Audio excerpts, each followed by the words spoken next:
evening, wherever you are joining with us. You know that we have participants from various parts of the world, from various missions.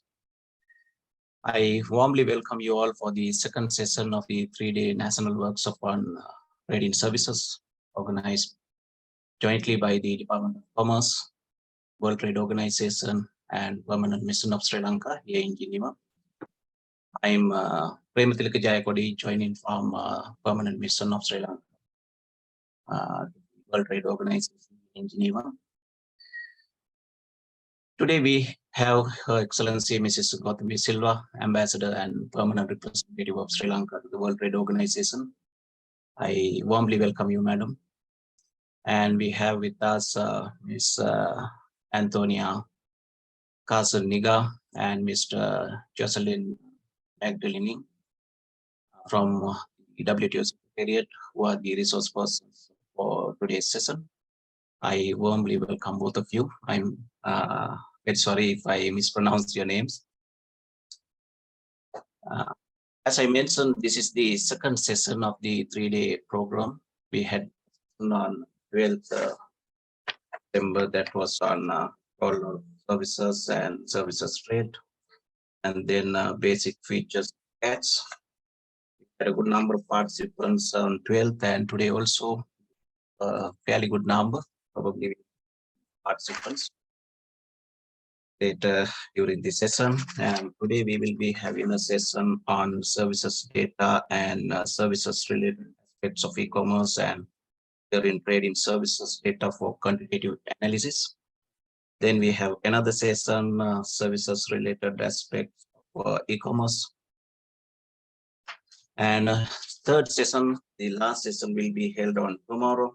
And that, however, I just want to mention that we'll be starting the program tomorrow at 9 o'clock Geneva time and 1:30 Lanka time. Today, of course, we had to start a little bit early since we want some of the personnel.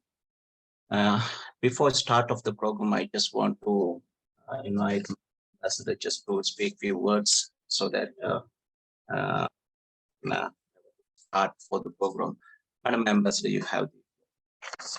Yeah, thank you very much, Jayakodi, and good morning, everyone joining from various parts of the world, and my dear colleagues who are joining from their respective diplomatic missions, and also dear colleagues of joining from Sri Lanka. Of course, we love to have many participants as much as we can. And today, I think we have a satisfactory number, but the first session, we were quite pleased to have a very large gathering. But certainly, this is the lunch break in Sri Lanka, so I hope many of those colleagues will be able to join us. And the last session, I think, set the background, particularly on the GATS agreement, WTO agreement in trading services. And it was a very enriching and comprehensive that endeavor, a lot of enriching and comprehensive presentations, which provided a lot of background into the agreement per se. And also we were taken also through the Sri Lanka's commitments, the GATS schedules of commitments that Sri Lanka had made when Sri Lanka joined the WTO. And today we have another very interesting subject, the topic on which we have a couple of speakers line up to speak. That's capturing trading services data for quantitative analysis. I think that's an area where Sri Lanka need to build a lot of capacity because I think it's the case for many countries, many developing countries. The quantification of service trade has been quite a daunting and challenging task. So therefore, we believe the presenters who are lined up today will take us through that, particularly Jocelyn, very competent WTO staff members, and then also Francine Martini, So we warmly welcome all the speakers joining from Geneva and various parts again of world. So without any further ado, I would love to give the floor to Jocelyn. I think he'll be making the presentation, first presentation. The floor is yours. Thank you. Good morning, and thank you very much for these few words of introduction, and welcome everyone to this session where I'm aiming at presenting well, we won't solve all the issues pertaining to the measurement of trading services and how to capture data to conduct quantitative analysis. But we will go through a number of conceptual issues surrounding this so that participants understand what the issues are and how we can measure trading services and how and where we can find data, because there are some data available, whether from Sri Lanka itself, but also from some of your partners. And that's why it would be interesting for you to know where this information can be found in international databases. I will also touch upon a new topic when it comes to measurement of trading services, which pertains to the measurement of digital trade, and in particular digital trade in services. Or, I mean, basically, which is very linked to the e-commerce question as to how do we measure the transactions which are covered by the e-commerce discussions. Finally, I also wanted to cover in a couple of slides a topic that goes beyond data or statistics per se, which is more about how can we measure restrictiveness of policies, which is also a very important and useful tool to assess the level of restrictiveness of policies and identify areas for where probably liberalization would be interesting to look into. I mean, which could enable researchers also to analyze how beneficial these liberalization commitments could be, but also identify areas for policy reform, or even identify and benchmark yourself against certain best practices. But let me first start with the first part of this presentation, which will deal really about what are statistics on trading services. So why, and I think the first question we have to answer to is, why are statistics on international trading services needed?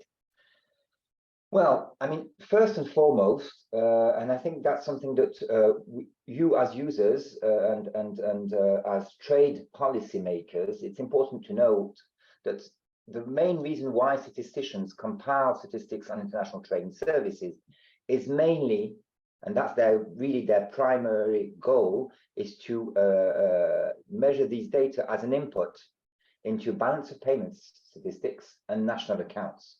And this is one of the major components for these statistics. And that's really what statisticians in your central bank or National Statistical Office will be concentrating on.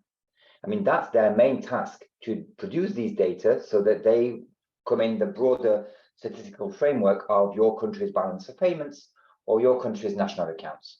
But these statistics are also needed, and that's where you as users enter into the game. They're important also for government decision making. Government decision making to, well, identify some certain areas for potential trade openings, to negotiate, because we always hear that. Jocelyn, excuse-moi. On a un problème avec ta présentation, on voit juste les petites vignettes, on voit plus la présentation complète. Sorry about this. Il faut remettre en présentation, en mode présentation, s'il te plaît. Okay. Let me start again.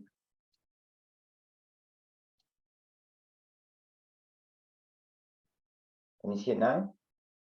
Voilà. Maintenant, on a why are statistics on international trading services needed? Okay. Sorry about this. Merci beaucoup, Francine. Sorry about this. This is the beauty of technology.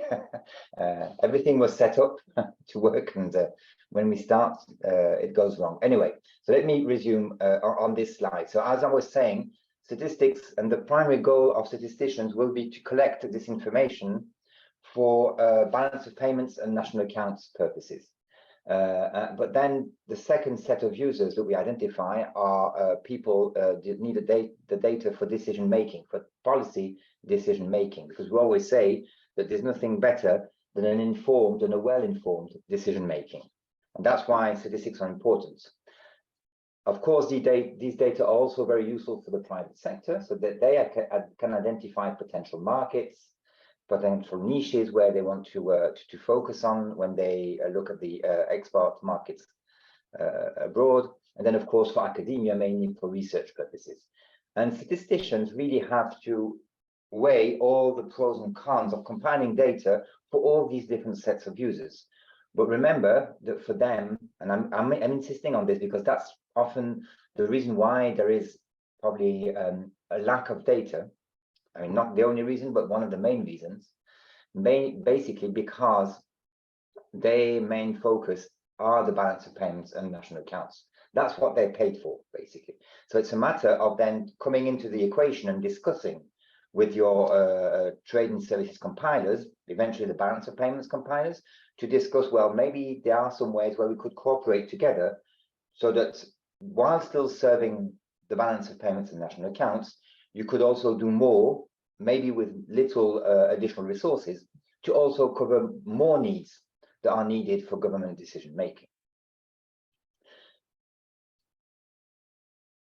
So what are the constraints of incomplete data in negotiations? Because I think that's mainly why, or one of the reasons why you were asking for this. And I think in the opening remarks, a few words were said on this particular fact that, well, there's a strong need for having more data on trading services.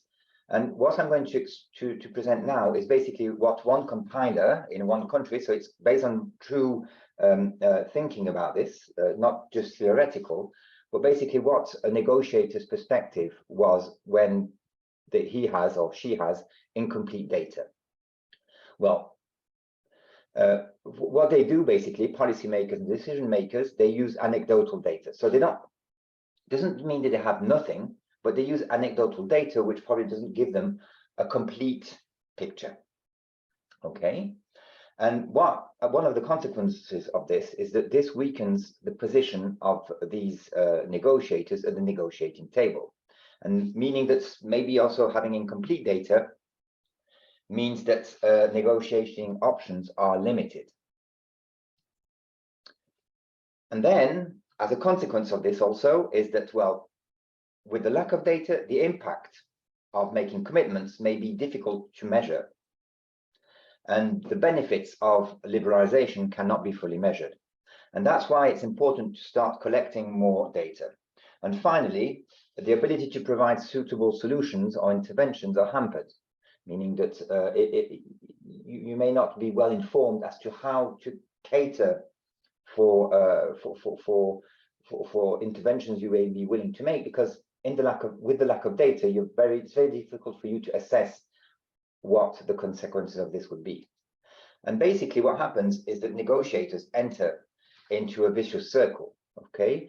Meaning that you are probably conducting inefficient negotiations. So it doesn't mean that we're questioning your ability to negotiate, but basically because there is a lack of data, it may be more difficult to defend and negotiate on the basis of certain positions with the lack of data.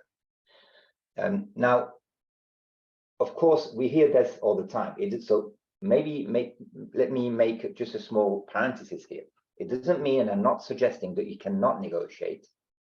I'm just saying that maybe it may be more difficult to negotiate because you always have some data available, as incomplete as it may be, but still there are always ways that you can discuss with industry and identify ways to cater for this lack of data. Of course, in an ideal world, you would need these data and detailed data, but in the absence of those, it doesn't mean that you can't do anything. You can still advance.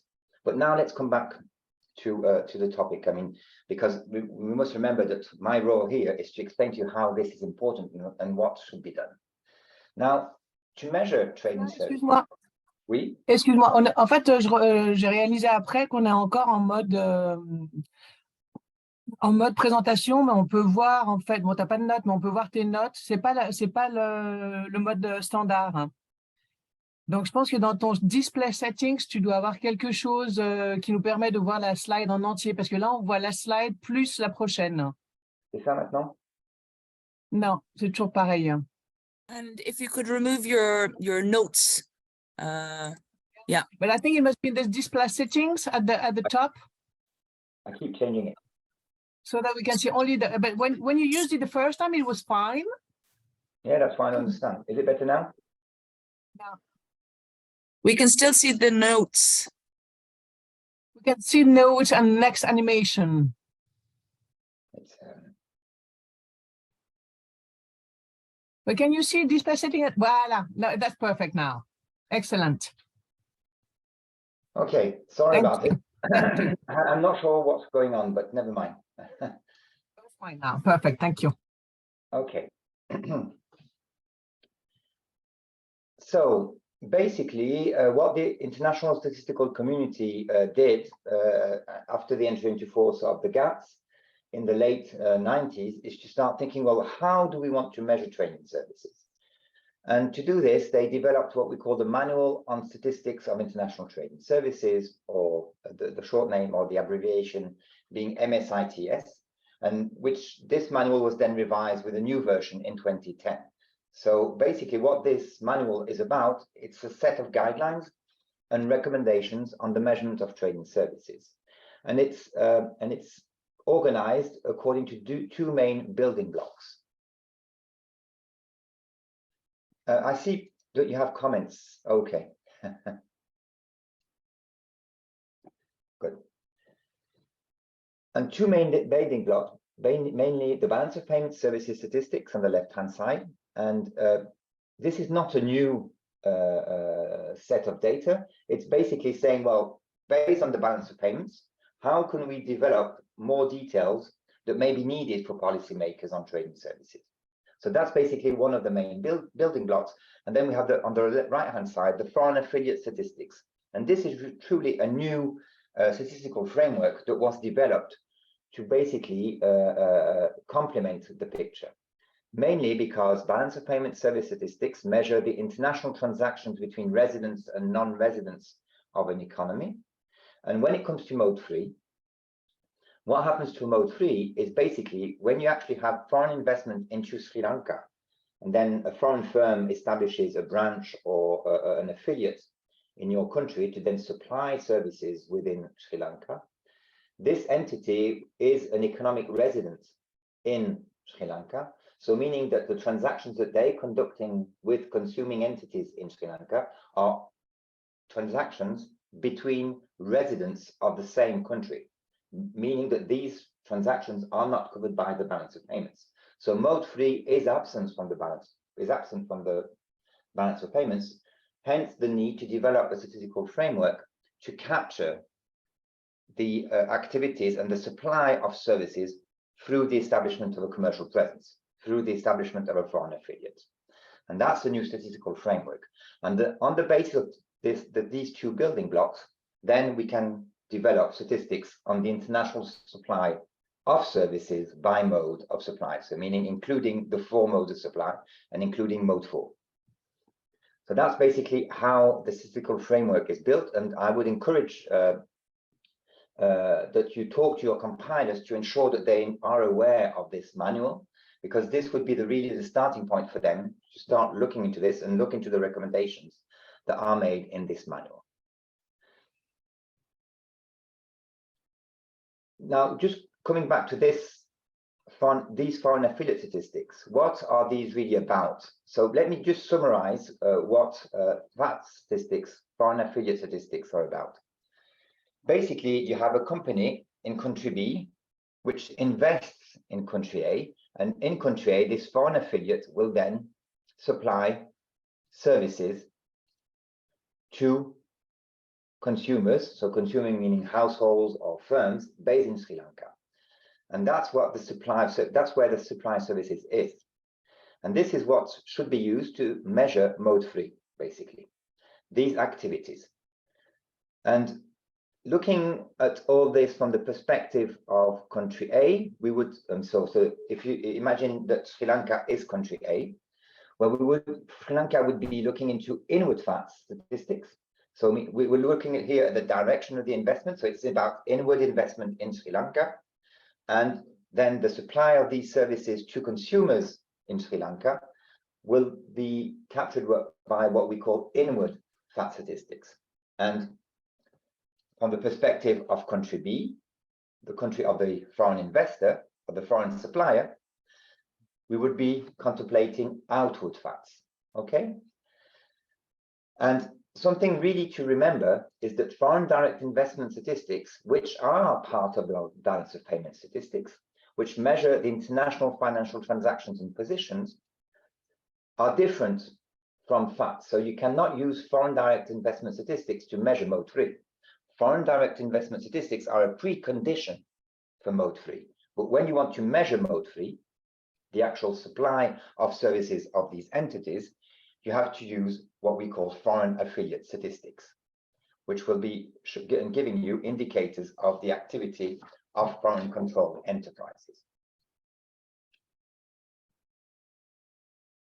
So coming back now to measuring mode of supply and statistical domains, the manual sets up what we call a simplified approach, where we have mode 1, 2, and 4, which are measured by balance of payments services statistics. And I'm insisting on the word services. I'll come back to this in a minute.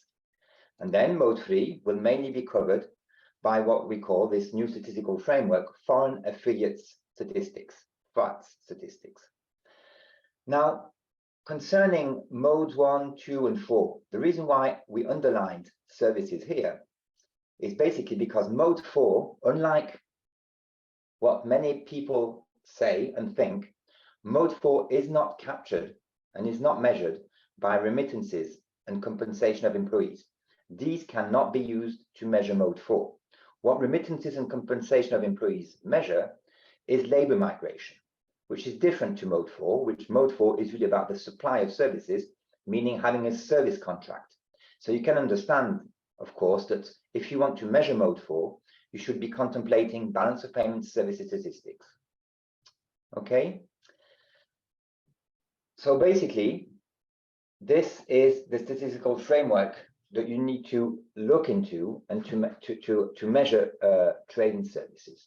So I'm sure Sri Lanka, and I know Sri Lanka, has balance of payments services statistics. Okay? So you do have these data available at hand, maybe not very detailed or not as detailed as you would like.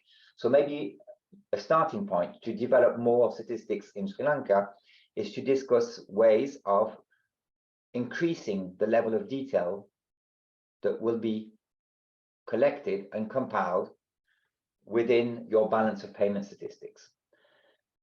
Okay, so it won't necessarily give you the distinction between modes of supply, because that's not what balance of payment services statistics do, but that would be your main starting point to develop the level of detail by type of service, but also in terms of partner statistics, trading partner statistics, so that you identify with whom you're trading. And then for mode 3, well, although we say it's a new statistical domain, and probably Sri Lanka at this stage to conduct negotiations is more interested, or should be more interested, into looking at its inward foreign affiliate statistics.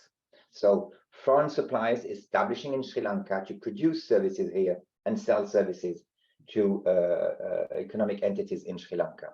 And these statistics, in fact, you already have available, although you're not necessarily aware. And it's also a matter of talking with your national statistical compilers who compile business statistics, and talk with them to say, well, listen, when you cover business statistics, you're covering all economic entities active in Sri Lanka.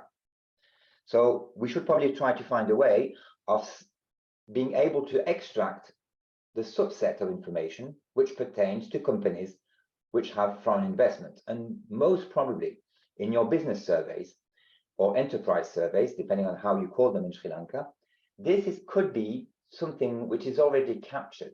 Quite often in these business surveys or enterprise surveys, you will have a question asking, is there any foreign investment in this company? Okay, and by having this question there, I mean, I'm simplifying it here because we don't need to go into all the technical details, but imagine that if this question is in there, it's just a matter of talking to your compilers and saying, well, maybe we should just do a subset of these enterprise statistics or business statistics that we would call foreign affiliate statistics. And the only way for us to do that or to identify this is just to have this specific question asking whether there is foreign investment in these companies that are surveyed. Okay, are there any questions at this stage?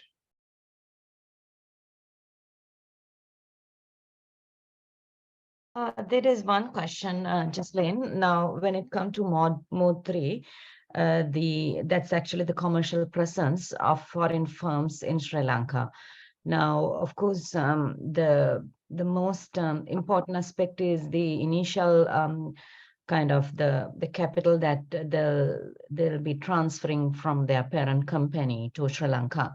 And so it is the amount that would really be taken into account as the service trade, because then from time to time they'll also be transferring funds to meet the operational cost of the firm, of the branch office. If, for an example, if they are not generating a particular income, like, if they're only a branch office providing after-sales services based on, because the kind of the foreign firm that will be established in Sri Lanka can take different forms. They'll be undertaking sales, then the next step is that they'll be only undertaking after-sales services. Like so depending on the nature of the foreign firm that would be established in Sri Lanka, the operational cost also may differ.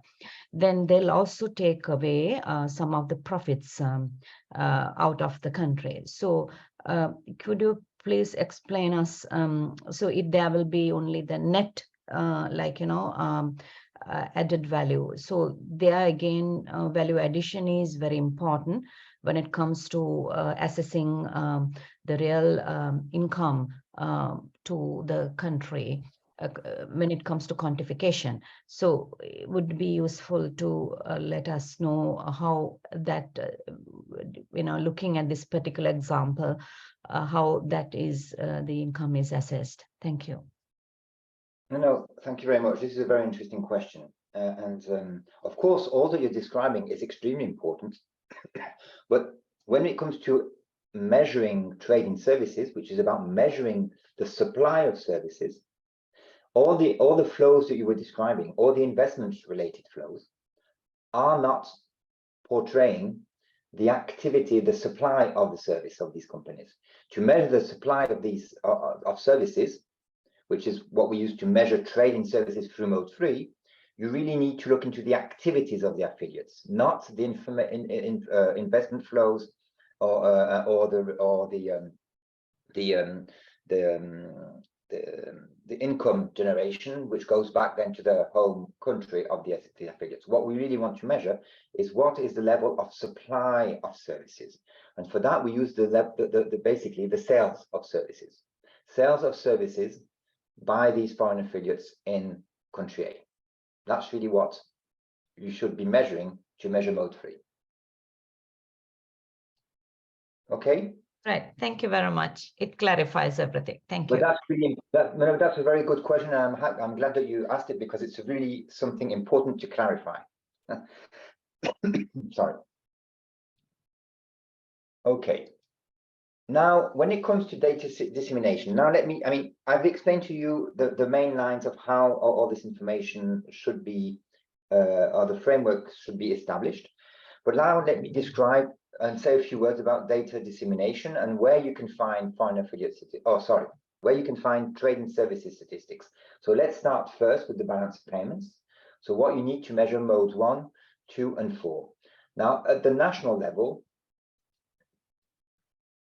this is usually published either by national central banks or national statistical offices. Okay. it all depends on how your statistical framework is established in Sri Lanka. For a lot of time, for a very long time, national central banks were the ones in charge of compiling and publishing services trade data, because there was a subcomponent of balance of payment statistics, and the balance of payments are usually compiled by the national central bank. But things have been evolving, because more and more, to be able to collect more detailed statistics, the collection frameworks that the national central banks use, which are usually based on what we call international transactions reporting systems, where you have commercial banks reporting back to the central banks about the activities of their clients, the international activities of their clients. But for that, meaning that has so it's usually a very sound and well-built system, which gives you very good results. But the problem there is that you cannot dig into any details. It's not possible to start asking commercial banks to start collecting very detailed information about the transactions conducted by their clients. Okay, which is why more and more compilers have been turning to other ways of collecting these data, and surveys are the most natural candidate to collect these detailed statistics. And surveys are usually the responsibility of national statistical offices.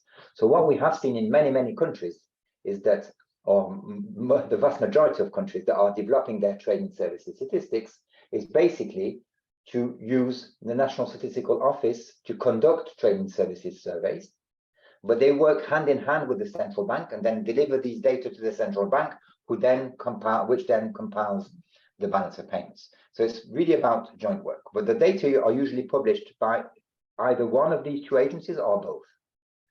Usually the data are available on an annual basis, and for many countries on a quarterly basis. And most probably in Sri Lanka, you do have some quarterly data available.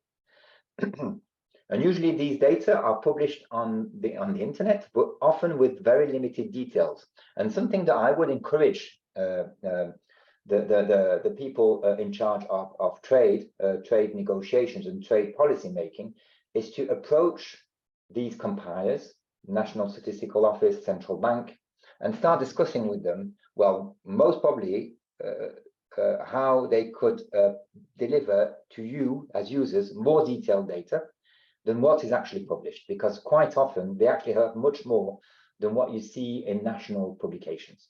Okay, I'm not saying it's the case necessarily exactly that case in Sri Lanka, but by experience I can tell you that quite often these data are available in the central bank or National Statistical Office. It's simply that it's not shared to ensure confidentiality of certain pieces of data, but there may be ways for them to share some more detailed information with you as users. So that was at the national level. But then looking at the international level, well, basically, we have what we call the Geneva-based trading services data sets. And for that, I would strongly encourage you to go and look at these data, because this will be the most detailed data set that you may have around the world on trading services on the balance of payments basis. Since 2012, UNCTAD and WTO have joined forces to compile annual data on trading services, quarterly statistics, and since 2014 in cooperation with ITC. And this is based on all the international data sets available, whether coming from Eurostat, OECD, IMF, UN Services Trade Data, plus national data and estimates that are produced by UNCTAD, WTO, and ITC, meaning that you will have the most detailed and complete and up-to-date data sets on trading services by detailed service category, by partner, for all economies, regions, economic groups, and statistics at the world level. And the reason why I'm encouraging you to go and visit, and you can find these data at the shown on the link below, is basically because not only we would capture the most detailed data we have about Sri Lanka's imports and exports of services, but we may also have a lot of detailed statistics on your main partners' exports and imports to Sri Lanka.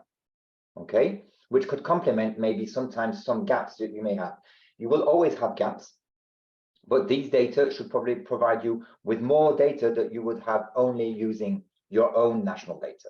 Okay, so I would strongly encourage you to visit this website and look into this Geneva-based trading services data set. And just an addition here at the bottom is that we also have a small data set for around 40 members, where we actually have captured some main trends on their monthly transactions pertaining to trading services. So that was really about balance of payments. Now turning to FATS, where can I find foreign affiliates statistics?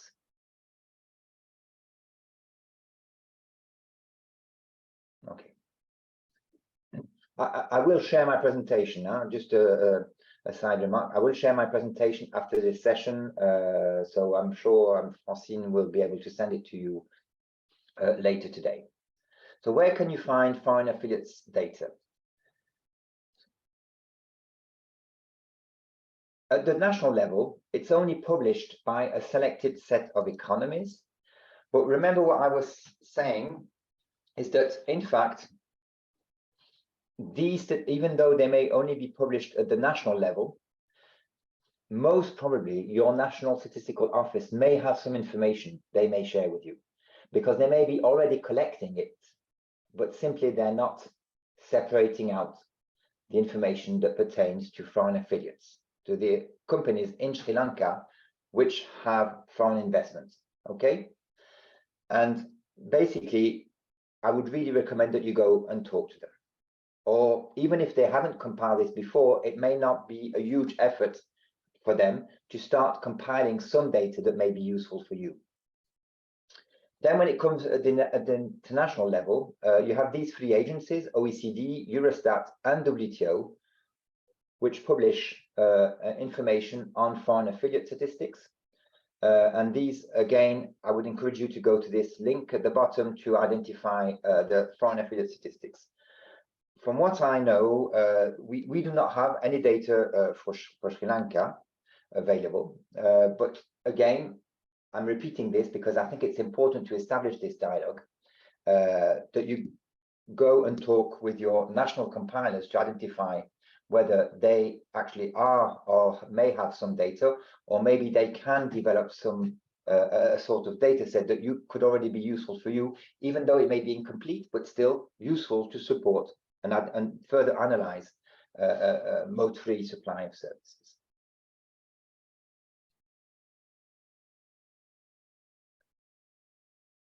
Okay. Now, any questions so far? I see the chat. Okay, just okay. Yes, please. If you have any questions, please put them in the chat.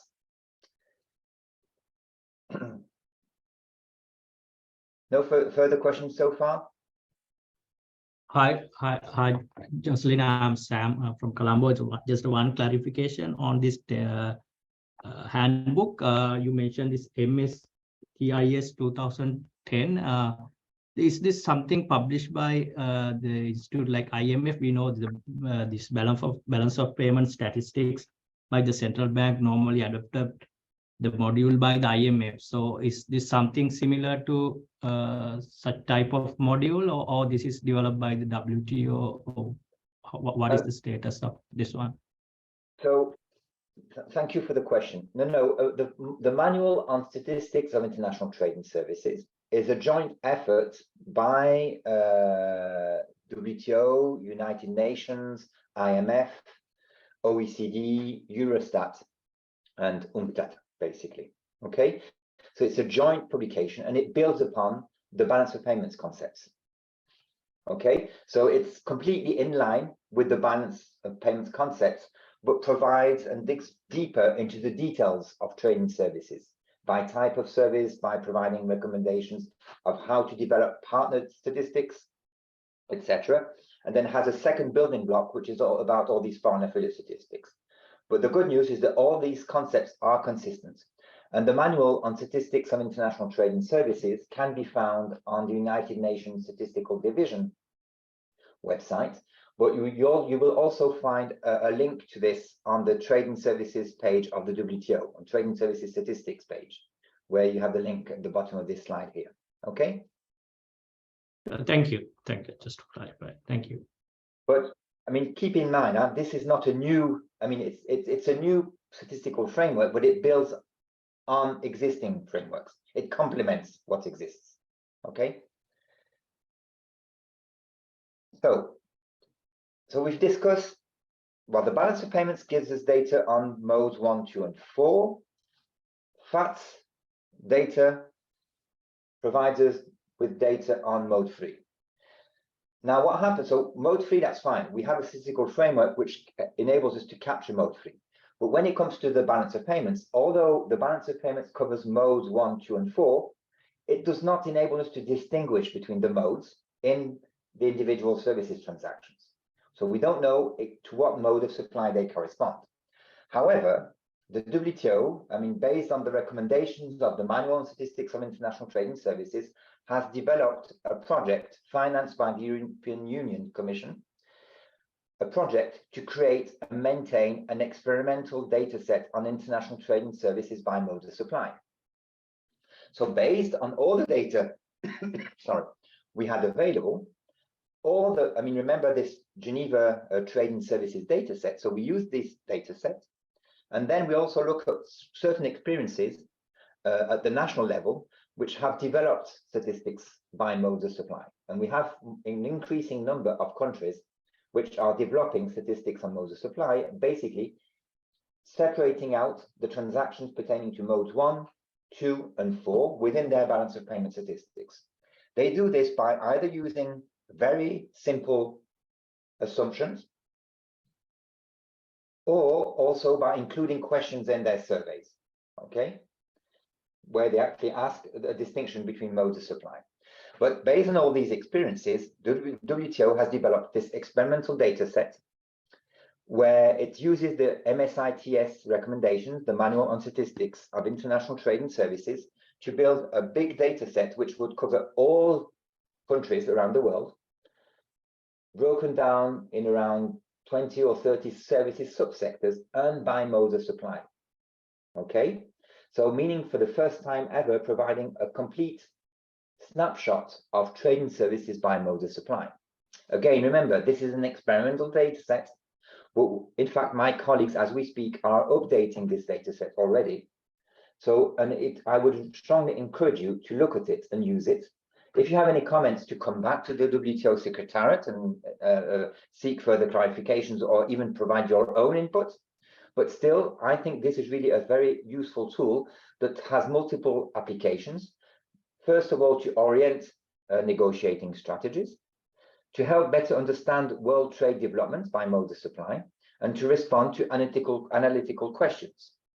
Okay, and I would strongly encourage you to actually refer back to these data sets. So even though Sri Lanka itself doesn't have official data on or official detailed trading services or detailed statistics broken down by mode of supply, you may turn to these data sets which are built on the international concepts, bring together all the national experiences that we have to develop a full data set of trading services by modes of supply.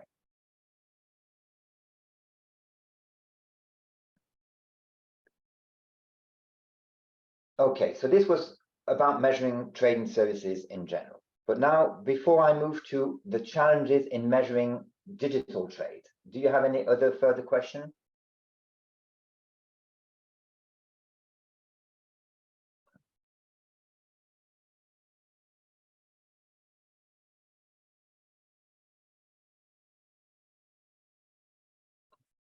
Okay, I see we have a question here, but we're linking this to mode 4. When per capita GDP or income is measured, do you factor the citizens working abroad as part of the population of the country? Depends on that. One country can manipulate those two measures. Also, the foreign employed citizens' income level by far outweighs the country's citizen norms. What is the applicable norm, please? Well, basically, let me come back to what I was saying previously when I was explaining to you that we must be careful. Mode 4 is really about a company obtaining a contract in Sri Lanka, a foreign company which obtains a contract in Sri Lanka with a client firm or individual or household in Sri Lanka and sends one of its employees to provide a service in Sri Lanka. Alternatively, it could be an independent professional the same format, has obtained a contract to come into Sri Lanka and supplies these services to Sri Lankan entities. Okay, and this is really about what the service contracts will be about. What that's really about the supply, the direct supply of services through Mode 4. I mean in terms of the value of transactions, the value of Mode 4. Okay, then of course we said we had Mode 3, where we have a foreign company which establishes a commercial presence in Sri Lanka. And again, there we could have some intra-corporate movements, movements within the company. But again, although it would imply the movement of a person, of an individual, the entity supplying services to clients in Sri Lanka is the commercial presence, okay? So it's a kind of input into the transaction. So all this to say that when it comes to Mode 4, we're never counting those workers as part of your own economy, okay? And basically, in particular, when it comes to measuring the supply of services through Mode 4, these would be external entities supplying services into Sri Lanka. And the same holds true when we look at Sri Lanka's supply of services or exports of services abroad, okay?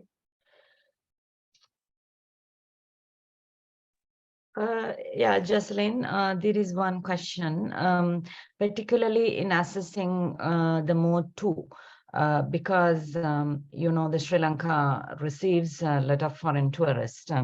That's actually that is a foreign, I mean, a tourist from another country comes down to Sri Lanka and then engages in tourism.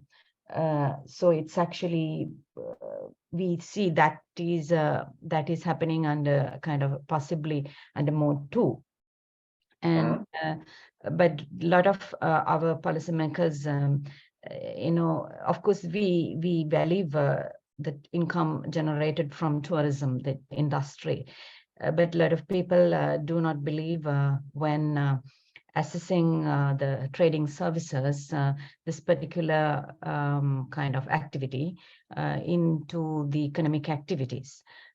So I think we have been flagging the importance of, you know, having a serious look at of the statistics. Of course, these statistics are there because that is a industry which is very proactive in gathering data, because at present context, it's more so because of the balance of payment crisis, and we actually look forward to have such income more the better. So I think, what is your assessment when it comes to the Mode 2 income, like, you know, service activities? Would it the tourism is it something that can be flagged or categorized under Mode 2 supply services? Oh, sure. I mean, I think, of course, tourism is not only about Mode 2, okay?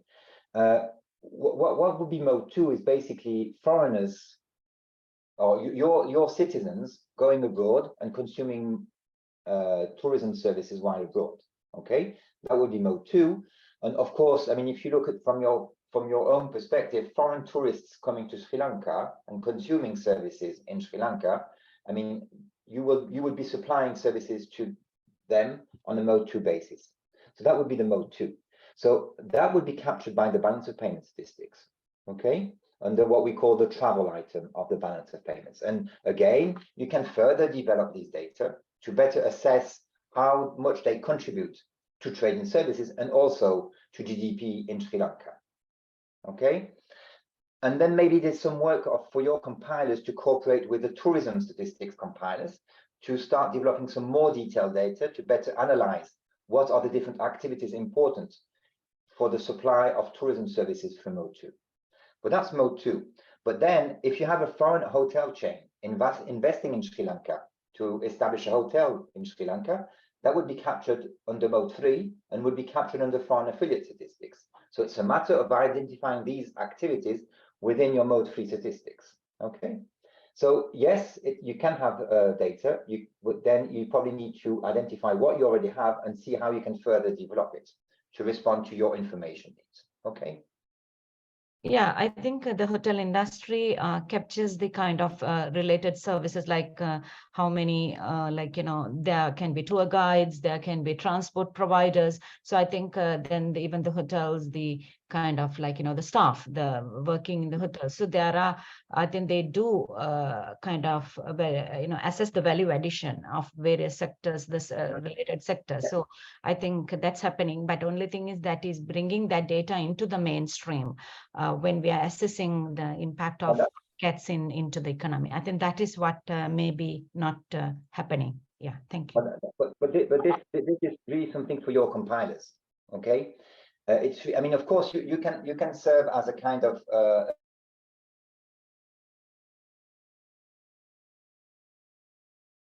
Jocelyn, you suddenly went miss your voice. You're muted. Sorry. Getting the discussion started and identifying the right formula. Okay, it's a matter of working really together on this, because developing statistics is resource intensive. It takes a long time, and it's a matter of identifying and weighing the pros and cons of developing certain areas rather than others. It's basically developing a strategy to develop your trade and services statistics. But I'll come back to this in a few minutes if I may. Okay. Yeah, okay, please proceed. Yeah. Now let's just turn for a few minutes on the challenges relating to the measurement of digital services. And I know that we've been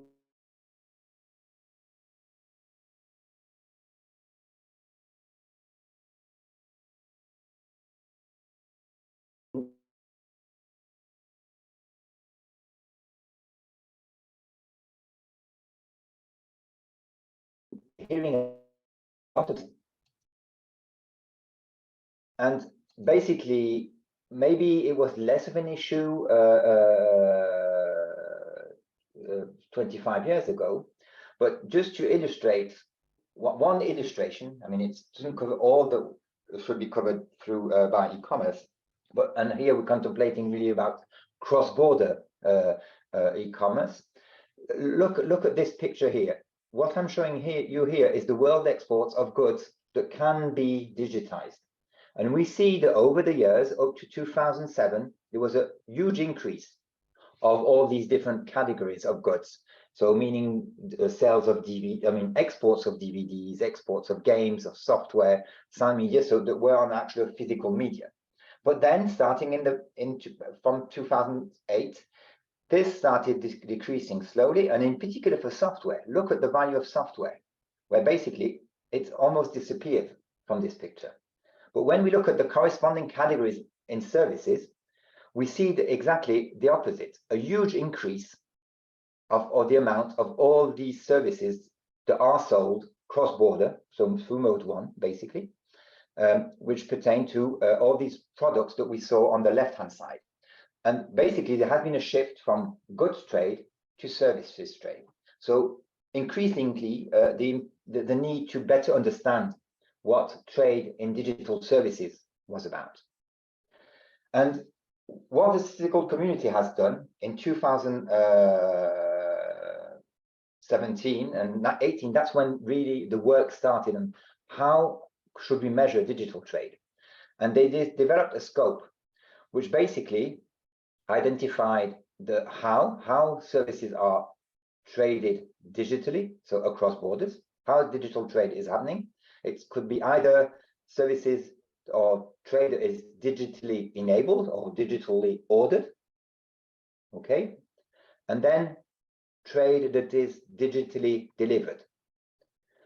The what, the product, which covers goods and services, and then the actors, who is trading, okay? And basically, this is the framework that was developed in this handbook on measuring digital trade, which enables to answer a number of policy questions on digital trade. And this handbook then establishes the conceptual framework and then compiling methodologies pertaining to the ordering of goods and services, compiling digitally delivered transactions, which are focused on services, because only the manual takes, or the handbook takes the position that only services can be delivered digitally. And then looking into the specific role of platforms, and we all know that this is something that we really increasingly hear about, and then offers a classification of products that can be digitally ordered for goods and services. But the most important component of this is the statistical definition that was developed. It's all trade that is either digitally ordered and or digitally delivered. And there's not many experiences are available yet, but some countries, and when I'm saying some, it's maybe 15, 20 countries have started developing statistics on digital trade and digital services trade based on these guidelines provided in the handbook. And I mean, in parallel to developing your trade and services statistics, I would also encourage you to start looking into this handbook, or your compilers to start looking into this handbook, given the importance of e-commerce and digital trade in today's economy, basically. Okay. And basically, just to give you an idea of how this has increased, basically, world cross-border exports of services digitally delivered have been increasing substantially over the past decade. And we see that the most important services here provided, so digitally delivered trade covers distribution services, financial services, but we see also very important other components, such as licensing, but I don't have time to describe what this is about. But basically, telecom, computer, and audiovisual services, 14%, technical and other business services, professional and management consulting services. So we see that there are many services that are digitally delivered, and I'm sure it's the case also in Sri Lanka for certain of these categories we see here. And that's why it would really be important to develop these statistics. And the good news is that looking at this chart here, we see, in fact, that there's a strong link between available statistics and digitally delivered services here through mode, basically that we assume as being through mode 1. Okay, again, these concepts deal with the cross-border supply of digital services, but we see how fast things have been increasing over the years, and the fact also that there's probably the supply of services or digital services is more sustainable than for many other types of services, where we see that with the COVID crisis, a number of services dropped, or the value of services exported dropped, whereas digitally delivered services continued increasing throughout the crisis.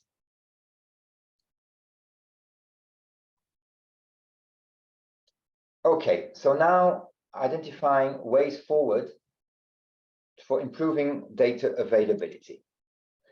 So, and that's exactly what I was mentioning a few minutes ago, responding to your question. What are the elements for a successful strategy for improving trade and services statistics? It's about an effort by national agencies, so either central banks or national statistical offices in charge of statistics. But as I said, this is really a resource-intensive exercise. It costs money. So it's about also government's readiness to give resources to statistics. And this really goes hand in hand. So what's important is really cooperation between different institutions, mainly at the national level, meaning between central banks, national statistical offices, and ministries, and that's where you have a role to play. Also at the international level, by receiving support from regional or international institutions, such as WTO, IMF, World Bank, in support of these national initiatives. So it's also about complementarity between national policies and how international or regional institutions can help.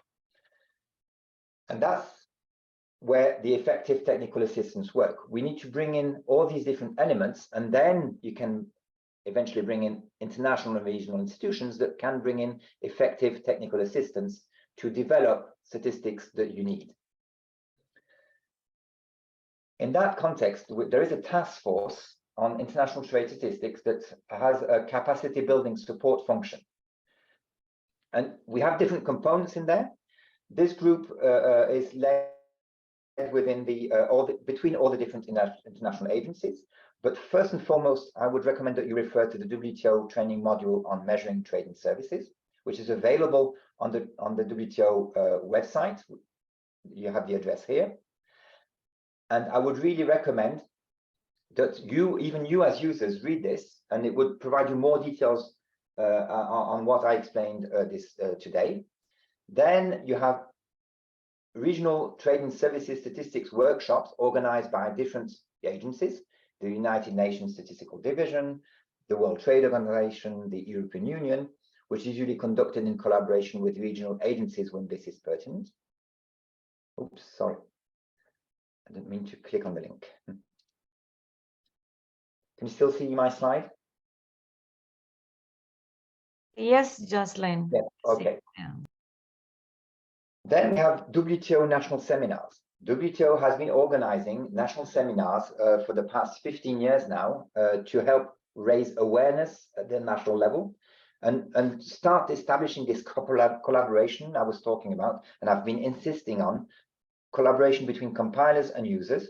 And this happens upon request from developing country members, basically. Then the task force, which deals with international trade statistics, has a list of consultants also that can support development of capacity in the field of trade and services statistics. And also, of course, there are some related activities by other agencies, such as the IMF, which focuses more on the balance of payments per se. And for more information or coordination about this, I would encourage you to contact my colleagues from the Economic Research and Statistics Division of WTO. Of course, that may need to go through the mission, of course, based in Geneva. I now have two last slides. So that really, until now, we've been focusing on statistics. But then understanding better about your trade policies and implications of trade policies for your country, it would be interesting also to look into another set of data. And I'm giving you the link here to the ITIP services. So ITIP stands for the International Trade Intelligence Portal, which has 4 modules. So one on statistics on the right-hand side, but then also includes all the information on commitments, on GATS commitments and MFN exemptions, services commitments taken in the context of regional trade agreements. But here, what I circled here, information on applied services trade policies. And in that context, we collect regulatory information on countries, on members' applied services trade policies. And the reason why we do this is that until very recently, there was limited knowledge on the actual applied services trade policies. And all the information that we are collecting is included in what we call the Services Trade Policy Database, which is basically a repository of applied policy measures and also a quantification exercise, the Services Trade Restrictions Index, where we actually quantify the level of restrictiveness of policies. And the reason why we do this is basically to improve the transparency and about the frictions and costs of protectionism,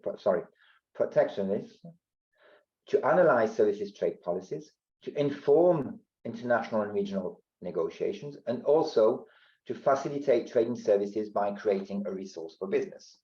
And in fact, it happens that we do, and we have surveyed Sri Lanka's trade and services policies. We don't do that for all services sectors, but we do cover 8 out of the 12 main services items of the W120. And I would encourage you to refer to this data set that we are currently updating I mean, of course, you know your own regulatory regime, but also then to compare with what other countries are doing. Okay, so this is also an interesting and important complement to statistics, to also have information on your applied services policy measures.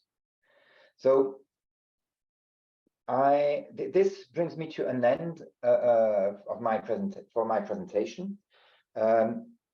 I thank you all for your attention. Of course, if you have any other pending questions, happy to reply to them. Of course, we are available in case you want any further information on this after this course. I think you have all the links and email addresses in case you have any questions. But of course, I'm still happy to answer one or two questions if you have any remaining. Thank you. Yeah, thank you very much, Jocelyn, for very informative, and I think within the given the time constraints, you actually did a very excellent job, because of taking us through all the important and pertinent issues. I have one question in relation to the quantification of the service trade policies by WTO members. You said that you have developed certain indicators and mechanisms to quantify such policies vis-a-vis their impact on other WTO members. Now, these mechanisms, particularly the indicators and the evaluation mechanism, has it been developed jointly by WTO and others? Has it been mandated by the WTO members, or is it WTO's own kind of assessment tool, which WTO has developed by itself? Thank you. No, thank you for the question, and I'm glad that you asked it, because I think simply because we were reaching the end of my time, I maybe went quickly on that point. But this is a joint World Bank WTO effort, okay, and so it's mainly led by both agencies, hand in hand, and the index is basically a World Bank index. Okay, the Services Trade Restrictions Index, which is basically built upon surveys of applied services policies. Okay, and this is a very interesting exercise that many increasingly countries are using, and I'm sure once you start looking into the data, you will find very interesting things. For your own policies, things that of course you already know about, but things sometimes that you hadn't necessarily realized. And it's the first time ever that we have such a database in place with such information. And it covers, I mean, you saw probably on the slide that currently it covers 71 members, but in fact it will be early next year, I mean, late January, early February, we will add to the data sets an additional 60 countries, meaning that we will be covering 130 countries in the data sets. And the aim is that we, at the end of the day, that we cover most of the countries around the world. And it's the first time ever that these data will be available. And again, policymakers, I was recently in a workshop conference organized by the OECD, because OECD also has its own program of work in that field. And I can tell you that negotiators present in the room were saying how much they were using this information, not only for their own trade in services negotiations, not only to identify areas where they could probably do some liberalization and continue discussing liberalization amongst their partners, but also they're using these data to identify best practices, to benchmark themselves with other countries, and also for identifying areas for basically policy reform, services-related policy reforms in their economies. And the reason why this index is useful is that then you can use this in econometric modeling to identify what would be the benefits, what will be the consequences of liberalizing, of making commitments, etc., etc. But I mean, we don't have enough time to go into all the details. I mean, that could be a full session in itself. Right. Thank you, Jocelyn. Thank you so much. Yeah. Let's then, due to the time constraints, let's move into the next presentation to be done by, I think it's, who will be doing that? Yeah. The floor is, yeah. Thank you. Yeah. Yes, it's me. Let me see. Can you see me? Yes, there you go. Bye-bye. So, hi, Ruslan. Greetings, everyone. And Ambassador, it's a pleasure to have you also online. And hello to everybody who is in Colombo or in Geneva at this moment. So let me start off by sharing my screen. That's where the biggest challenge of the day is. Can you see it?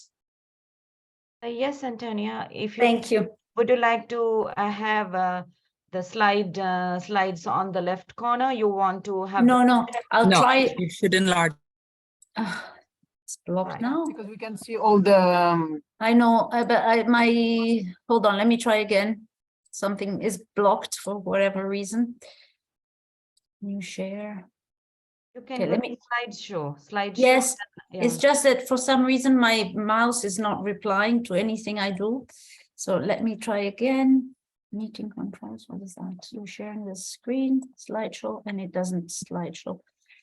So let me try again, just, sorry. Maybe I put it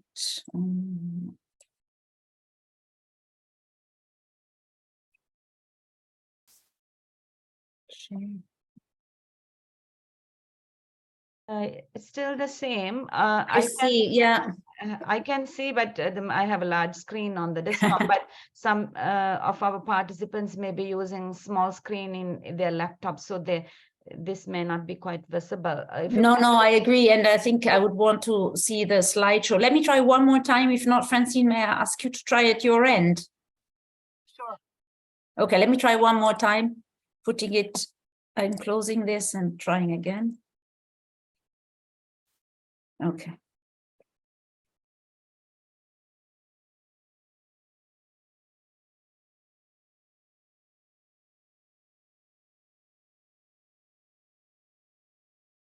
Sorry about this.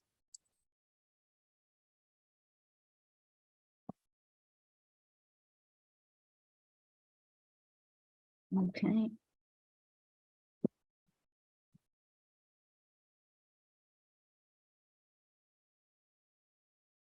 I hope everybody's getting a coffee or a tea in the meantime. Okay. No, Antonia, let's Oh, it's proceed. give me 1 second. It may work now. Yes. Does it work? No, it's the same setup. It's okay. I think please proceed. Otherwise, yeah, certainly.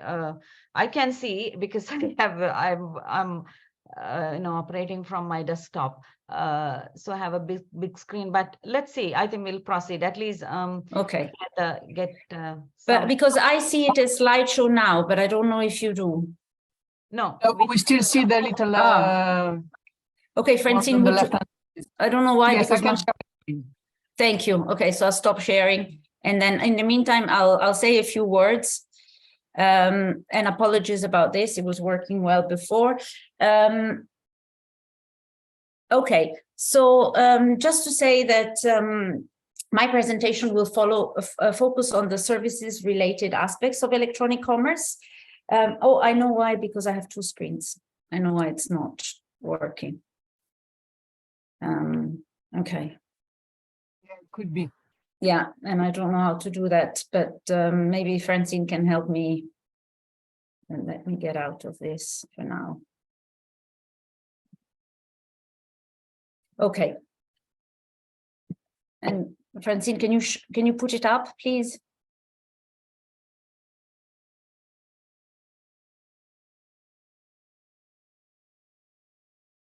Hello? Hello? Yes, I'm trying. Sorry. Okay, sorry. No, I was wondering if it was me who was blocked. Okay, so what I was going to say is that my presentation is going to focus on the services related aspects of electronic commerce. And there were a number of issues that were indicated as of interest. And so I tried to address them all, except for the one about measuring digital trade, which Ruslan took care of. And he has my appreciation because I wouldn't have done such a good job. And but so that means that my presentation is structured, trying to go along these lines, but not necessarily always flowing logically, but hopefully you can follow me. So here's the outline of what I'm going to say. Next slide, please. So I'm going to focus first on the work stream on e-commerce in the WTO, and particularly on the e-commerce work program. And under that rubric, I'll be looking at the way that WTO members have considered how the GATS agreement, the agreements on trade in services, applies to electronic commerce. Then I'll look at what has been happening at the regional level. So the RTA disciplines that have been developed that relates to electronic commerce, and with a special focus on those relating to cross-border data flows, because I understood this was an area of interest. Then in terms of WTO workstream, I'll also say a few words about what is happening very factually in the WTO with regard to the joint statement initiative on electronic commerce. And finally, we'll take a look at why is services such an important component when we look at electronic commerce in terms of why services matter for e-commerce, how important they are in terms of making e-commerce actually happen, and what the roles of the GATS agreement is in this regard, a very practical role of the agreement. And then we're looking at the other side of the coin, if you wish, in terms of why e-commerce matters for services. So it's a relationship that flows both ways. So let me start with the first part of my presentation. Can you click down, Francine, please? And okay, thank you. I'm going to look at the work program and the moratorium. Essentially, this is a stream of multilateral work in the WTO on electronic commerce. This was agreed in 1998, and it uses the terminology electronic commerce because I think it was a sign of the time. You know, at the time in the early, well, mid to late 90s, what we were all thinking of when we were talking about electronic commerce was essentially ordering online. It was online shopping of some sort. So the terminology was very much reflective of the way we were using the internet at the time. Now, increasingly, especially in RTAs, but also to some extent in the WTO, there is this reference to digital trade. Some members in the WTO interpret the two terms to mean different things. However, I mean, the definition of e-commerce, and this is very much a personal view, so take it for what it's worth, the definition of e-commerce under the WTO context is extremely wide. And there seems to be a fair degree of, and it seems to capture all type of transactions that involved digital means. So let me tell you a bit more about what the definition says. It says that for the purpose of the work program, this was where this definition was first drawn up. The term electronic commerce, Francine, something is moving on my screen. I hope it's not moving on yours. Anyway. No, Antonia. It's fine? Yeah. Okay, thank you, Ambassador. The term electronic commerce is understood to mean the production, distribution, marketing, sale, or delivery of goods and services by electronic means. This is the definition that comes from the GATS, because that's the definition that we have of trade in services, but supply of services, but it's a very wide and encompassing definition. Now, in addition to the definition, what the work program at the end of the 90s did was also set a task to WTO members, where various bodies in the WTO, including the Council for Trade in Services, which is the body that oversees the application of the GATS agreement, were mandated to examine all trade-related issues relating to global electronic commerce. In particular, the relationship between WTO agreements and e-commerce and report on the progress with any recommendations for action. So essentially members were giving the task or gave themselves the task to look at how do existing WTO rules apply to electronic commerce. And the third aspect of that initial work program on global ministerial decision on electronic commerce contained was a moratorium. So the agreement amongst members not to impose customs duties on electronic transmissions. So let me move on now to the first, to the work program examination of how the GATS applies to electronic commerce. Next slide, please. Thank you. So WTO members had a whole list of issues that they needed to go through and see how these obligations and provisions in the various agreements, but here, because we're talking about the services aspects, I will focus only on the GATS, how these different provisions applied to electronic commerce. And there was a progress report issued in 1999, which was adopted by the General Council that reflects the discussions that had been had. And on a number of issues, there was a general view. So members held the general view that some of the following issues, with regard to some of the following issues. And those issues were, first, that the electronic delivery of services falls within the scope of the GATS, because the agreement applies to all services, regardless of the means through which they are delivered. So that's the first thing. So recognizing, if you wish, that the GATS already applies, the rules, the disciplines of the agreement already applies to electronic delivery of services. And therefore, as a complement, if you wish, measures affecting the electronic delivery of services are measures affecting trade-in services in the sense of our first article of the agreement, and are therefore covered by the GATS obligations.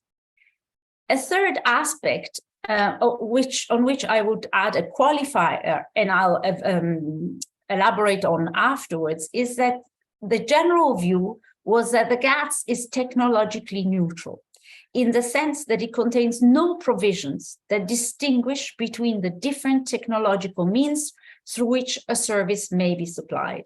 If a service is supplied over the phone, over the internet, in the good old days, it might have been supplied over a fax. There was nothing in the agreement that distinguished based on that means of technological delivery. However, the qualifier is that with regard to this last notion of technological neutrality, some members said, and this was noted in this report, that the issues were complex and required further examination. Now, this was something that was discussed in 1999.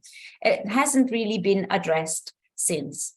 Next slide, please. There's a number of additional elements on which members also had a general view.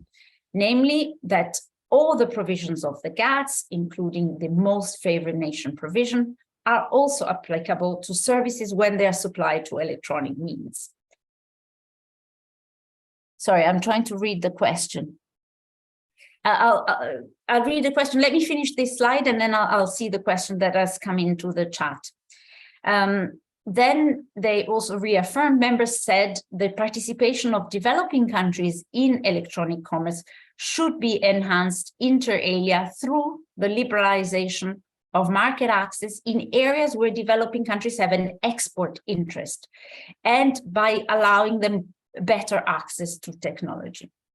And then the general view is that the two liberalizing provisions of the GATS agreement, the market access disciplines and the national treatment ones, they were also applicable to services that were traded through electronic means. So for example, with regard to market access, the notion was that without prejudice to the question of the likeness, so we don't prejudge whether a service delivered electronically or a service delivered through another means are like. That would require a case-by-case examination. But sort of assuming that these two services are like, the fact that the service is delivered through one means of delivery and another does not change the specific commitments that have undertaken. So if a member had undertaken a market access commitment for mode 1 services trade, that would also cover services that were delivered electronically, unless this was otherwise specified.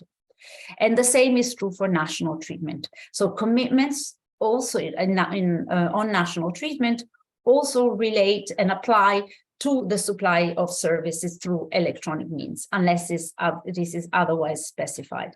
Let me take a look. There was a question. Why not the cryptocurrency trade is captured under digital commerce?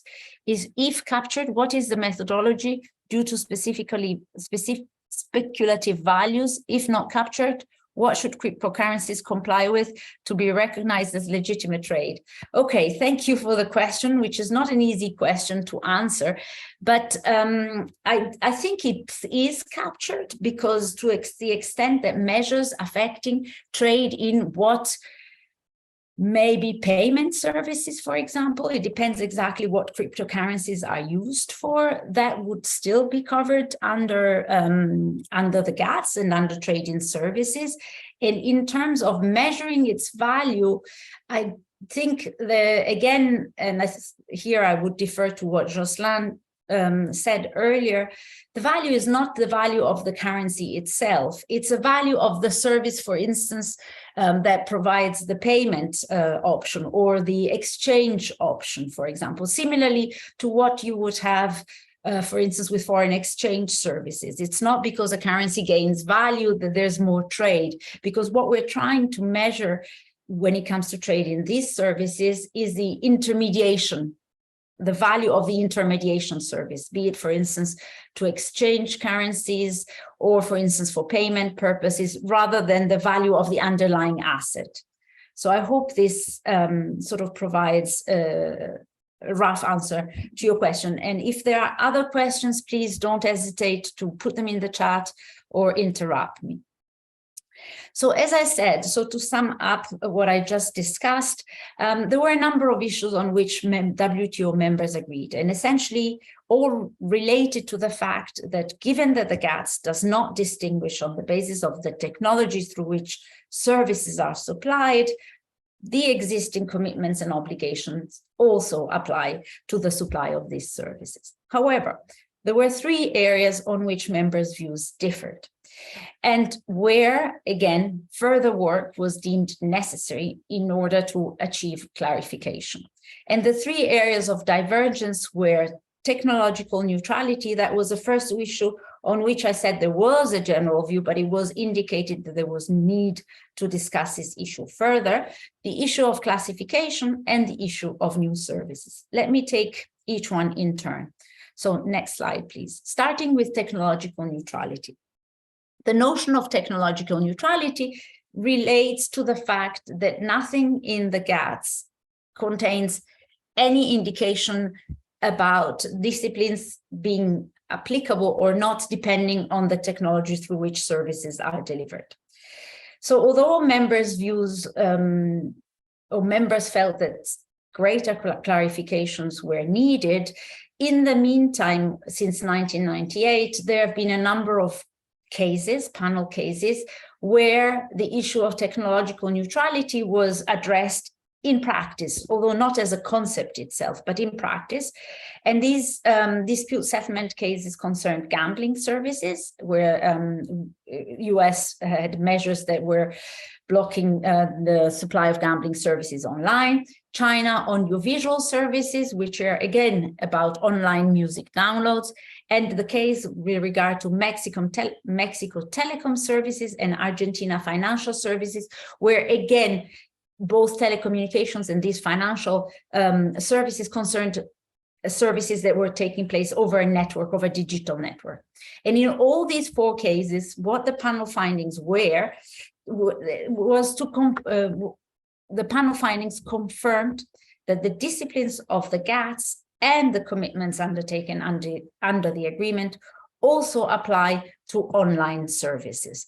So they confirmed, if you want, that at least in these particular cases, the GATS, the agreement, was technologically neutral.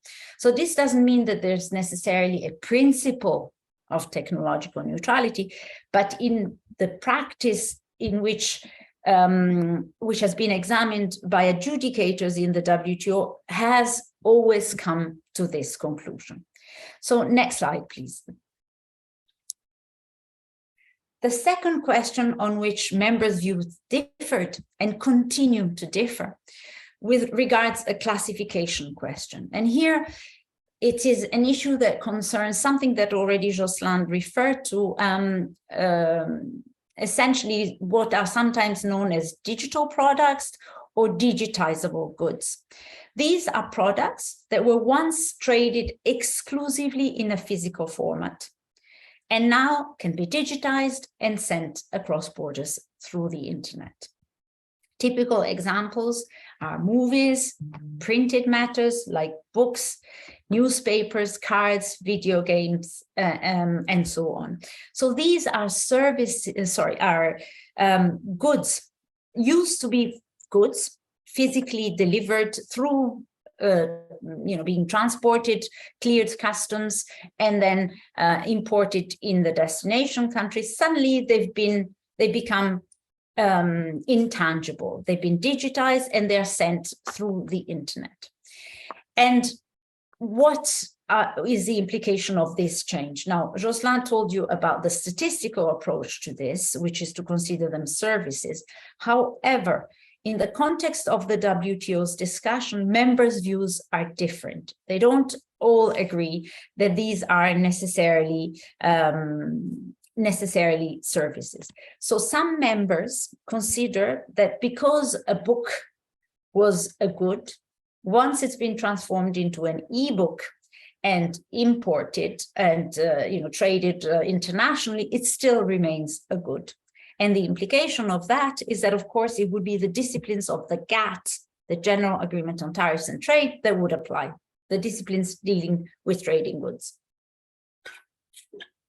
However, some other members are of the view that once this book has been digitized and transformed into something intangible, given that intangibility is one of the key features of services, suddenly what used to be a physical good becomes a service. And the implication, of course, of that is that it is the rules of the GATS that apply. So there is a debate that has sort of been put to rest in the sense of let's agree to disagree kind of outcome, because members hold very different views. Now, it is, I think, fair to say that these views are not driven by an academic discussion. They're driven by commercial interests, because the disciplines of the GATT and the disciplines of the GATS are very different, in the sense that under the GATT, the main instrument of protection is a tariff, and under the GATS instead, there is the possibility of imposing quotas, of violating national treatment. So they say the scope for introducing different types of trade barriers is greater, depending on what commitments have been taken, of course. So there are different, commercial actual reasons why members' views are different. And at the moment, the issue has been sort of left on a side, if you wish. Let's continue discussing, because we will not find an understanding or an agreement on this, or at least until now, that's proven to be the case. And then the next slide, please. The last issue on which there was a problem was the issue, or a disagreement rather, was the issue of new services. So there is no agreed definition of what is a new service, but what members were thinking about is the fact that some members were of the view that once digital technologies are involved and the transformation takes place in the way a service is supplied, this may make it a new service. Other members instead were saying that we should be careful and we should be able to distinguish between what is effectively a service, meaning a new service, and what may be just a new means of delivery. So what has changed is the means of delivery, but the nature of the service has not changed. And others instead were saying, well, we shouldn't again confuse the service, which has not changed, with the business model, a new way through which businesses are organized and organize the supply of the same service. Clearly, the underlying disagreement is about what about commitments? So if members had opened up a particular services sector in their schedule of commitments, does the fact that now some of these services can be delivered digitally imply that they also have to be opened up to trade by virtue of the existing commitments? So again, on this issue, views differ to some extent in the abstract, because I think at the end of the day, the answer to this particular question will depend on a case-by-case assessment. For some services, one may envisage that the fact that suddenly they're digital deliver kind of changes their intrinsic nature and may result in a new service. For others, it's just a new means of delivery, and the intrinsic nature and the intrinsic way in which the service is consumed may not imply any difference. So next slide, please. Let me address one last aspect when it comes to where things are with the multilateral work stream in the WTO when it comes to e-commerce. So since this initial Global Declaration on Electronic Commerce in 1998, the work program and the moratorium have been extended. At the most recent ministerial conference in June, members agreed to reinvigorate the discussions under the work program. So under this framework where the issues concerning the trade-related aspects of electronic commerce are deliberated amongst members. And they also decided to agreed to focus the work program discussions in particular on the development dimension of electronic commerce. At the ministerial conference, members also decided to extend the moratorium on the application of customs duties to electronic transmissions until the next ministerial conference, which we now know will take place in February 2024. If for whatever reason that date were to be changed, at the latest, the moratorium would be extended until the end of March 2024, at which point it will expire unless members or ministers take a decision to extend it further. And also, as part of their agreement at the last ministerial conference we just had in June, members agreed to intensify the discussions on the moratorium on three aspects that have been widely discussed by members.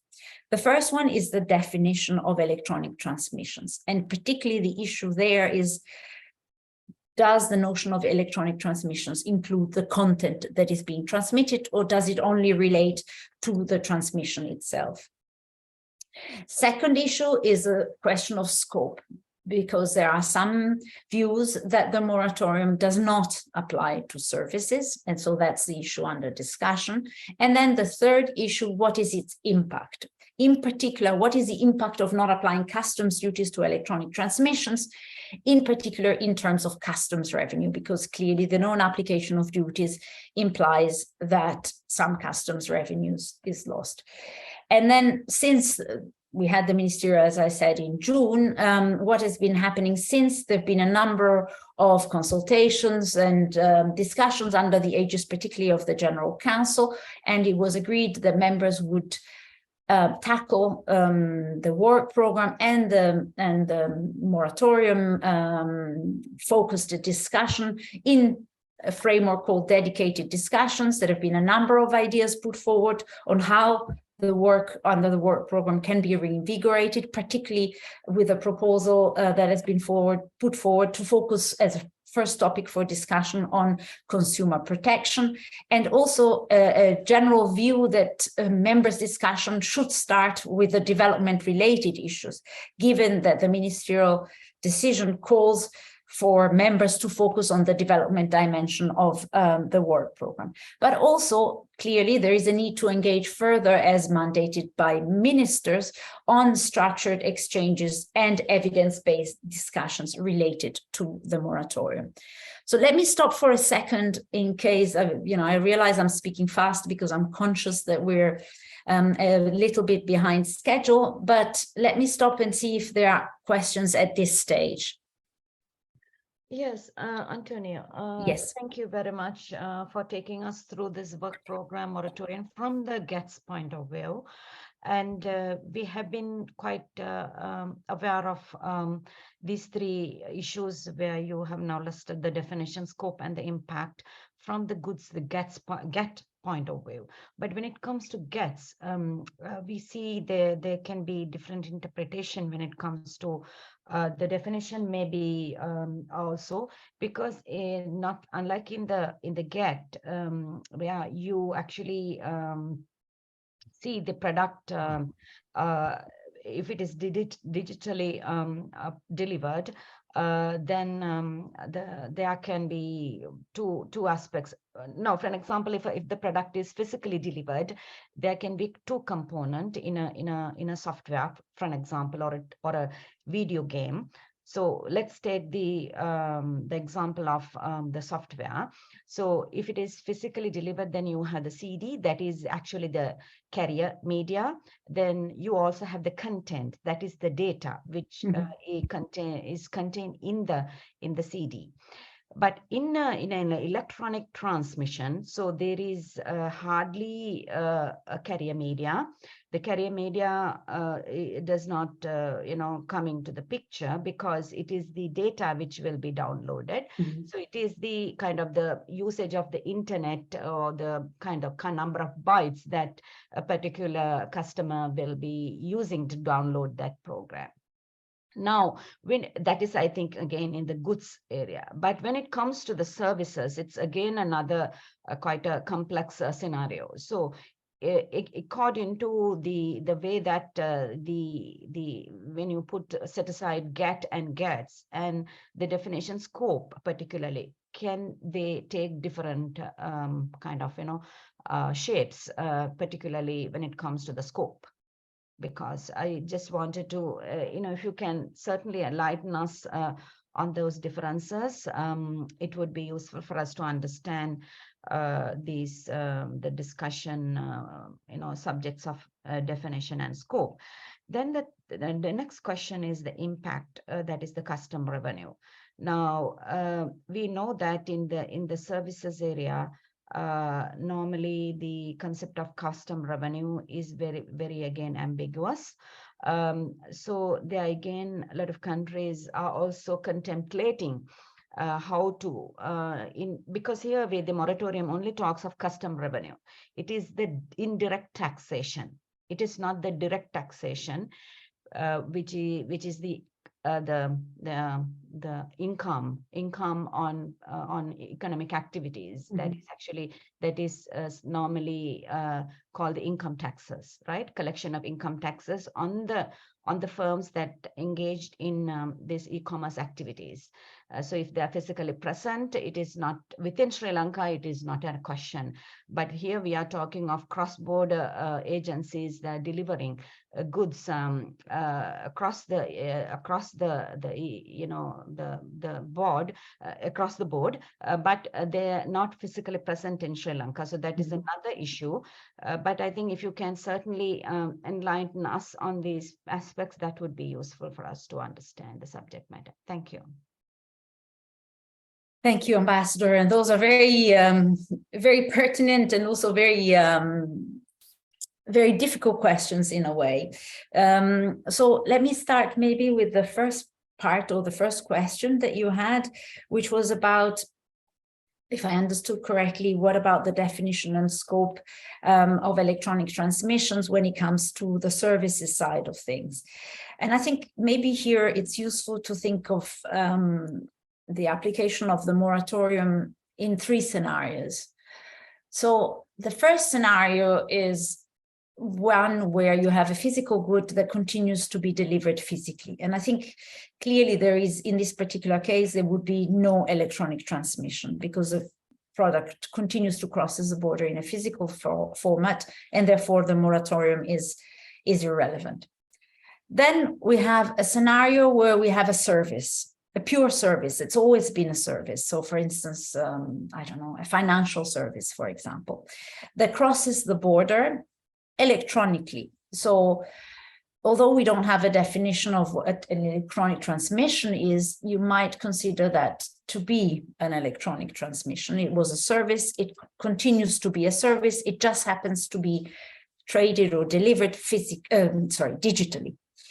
So in that case, I think the question is, what are the barriers to trade for that particular supply of a service? And in this case, you will find that when it comes to services trade, as you also mentioned, customs duties are not really the trade protection instrument of choice. There are very few instances in which barriers to trade in services come in the form of a tariff. So in that particular case, when a service used to be a service and continues to remain a service and it's just transmitted electronically, the type of access that is guaranteed to that particular foreign service being traded depends on what conditions have been listed in the schedule of the member concerned. So effectively, what the moratorium would do would be to prevent the application of customs duties to that particular service compatibly with what commitments have been taken in WTO schedules. The reality is, however, that when it's a service, the barriers to trade may be very different. There may be a complete prohibition on the import of that particular service. So yes, the moratorium would prevent the application of a tariff, of a customs duty, but it would not have an impact on all the other type of trade barriers that may prevent or may restrict trade in services. And so the ability to restrict trade in that particular service effectively depends on what commitments have been taken under the GATS by the member concerned. So the member may have taken no commitments for that particular service. What the moratorium would do would be to prevent the application of customs duties, but it wouldn't prevent the application of all other type of measures because there's been no commitment by the member concerned. So this would be sort of, if you want, the pure goods example and the pure services example. And then we have the third case, which is the one that also has been discussed by members, which is the one where you had a physical good that is now be digitized and becomes a digital product. And I use the term product to refer to the fact that it could be a service or a good, depending on the point of view of the members concerned. And there, of course, that's where the crux of the issue is, because if one considers that digitized product, the electronic transmission of what used to be a physical good to remain a good, then the moratorium prevents the application of customs duties. However, if one were to consider that physical good after digitization to be a service, at that point, the moratorium would again prevent the application of customs duties, but it would not prevent the application of all sorts of other restrictions to services trade compatibly with whatever has been scheduled in a member's schedule of commitments. So I don't know if this is helpful. Yeah, thank you, Antonia. Thank you so much. And that is one of the concerns that we have been, Sri Lanka and other like-minded countries have been alluding. So unintentionally, you may disregard your schedule of commitments when you have to, when you are foregoing your custom revenue, and then simultaneously, unintentionally, that you will be meeting your your right to regulate that that particular service activity.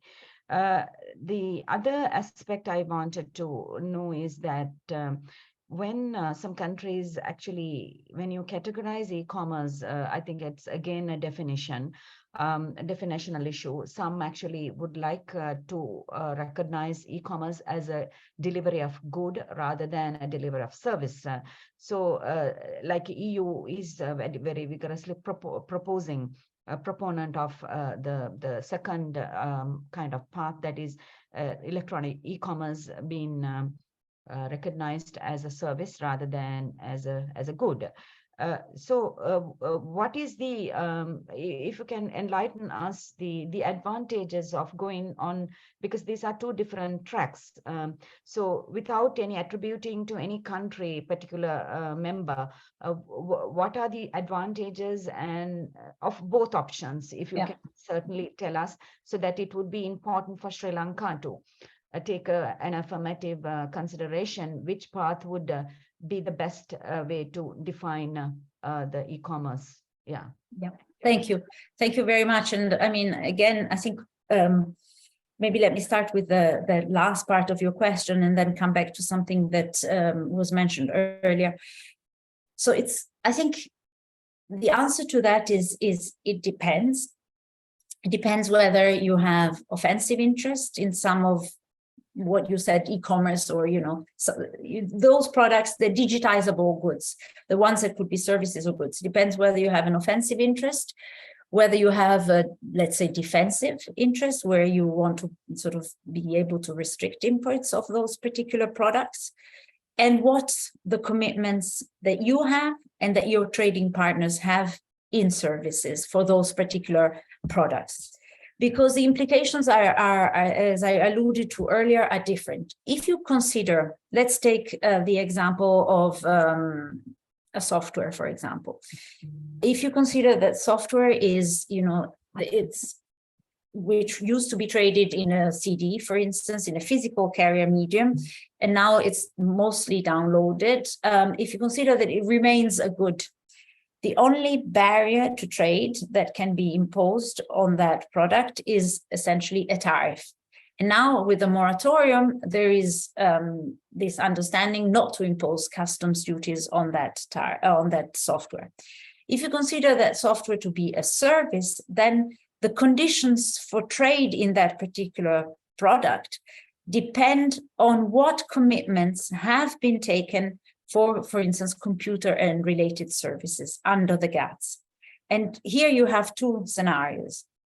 One, let's take two hypothetical scenarios. If you have no commitments, or if your trading partners have no commitments in that particular product, that means that there is full flexibility to impose all kinds of restrictions, including a discriminatory tax.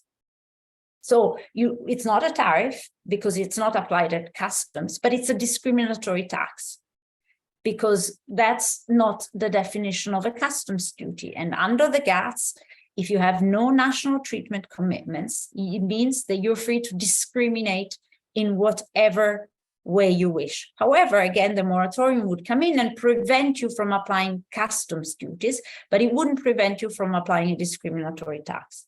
On the other hand, if you have a full commitment, full liberalization for that particular service, the implication of that is that you are not able to impose any restriction already, irrespective of the existence of the moratorium. So you cannot apply a customs duties, but you cannot apply also any other type of barriers to trade in that particular sector.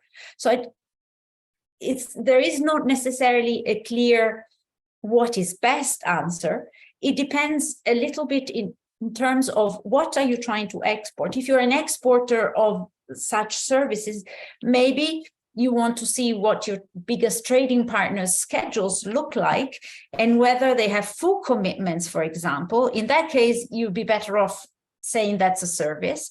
And in other instances, if you're an exporter of a particular product and there are no commitments whatsoever from your trading partners for your export market, you might be better off saying it's a good, because in that case, the only barrier that your exporters will face will be a tariff, and given the moratorium, not even that. So it really depends on the sort of a set of circumstances. But maybe I wanted to go back to one point about the right to regulate. I think it's important also to note that the moratorium is the moratorium on the application of customs duties only.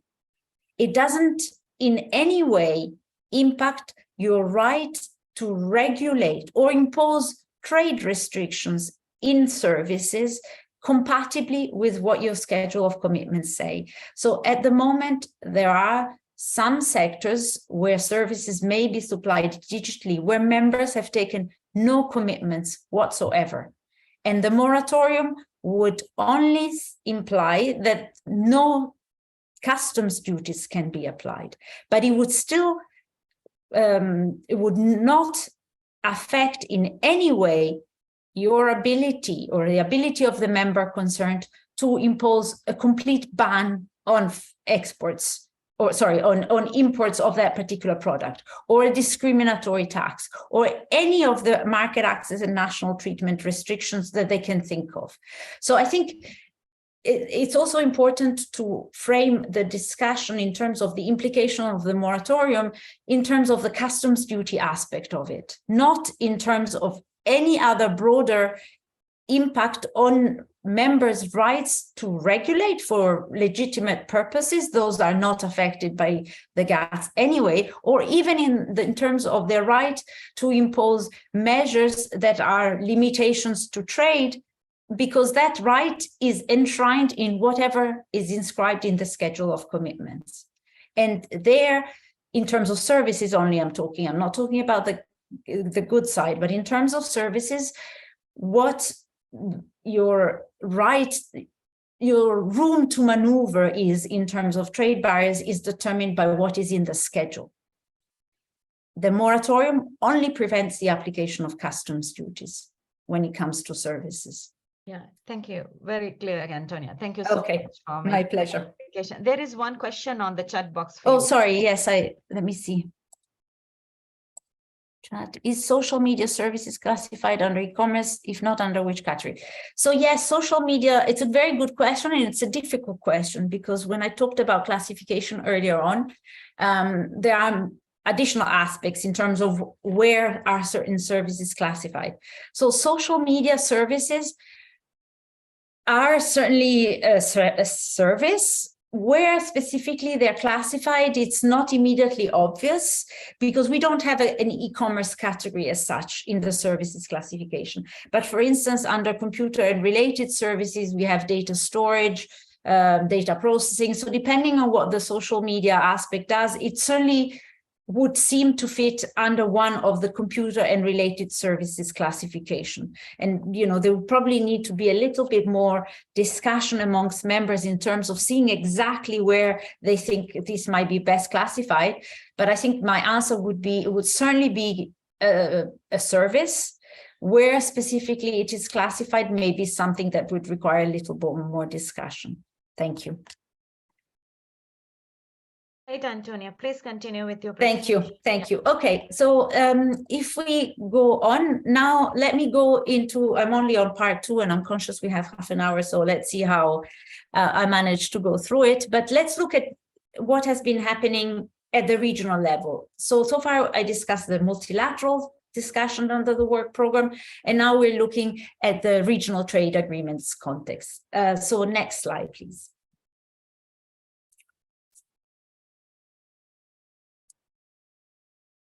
Okay, so e-commerce, they're in regional trade agreements.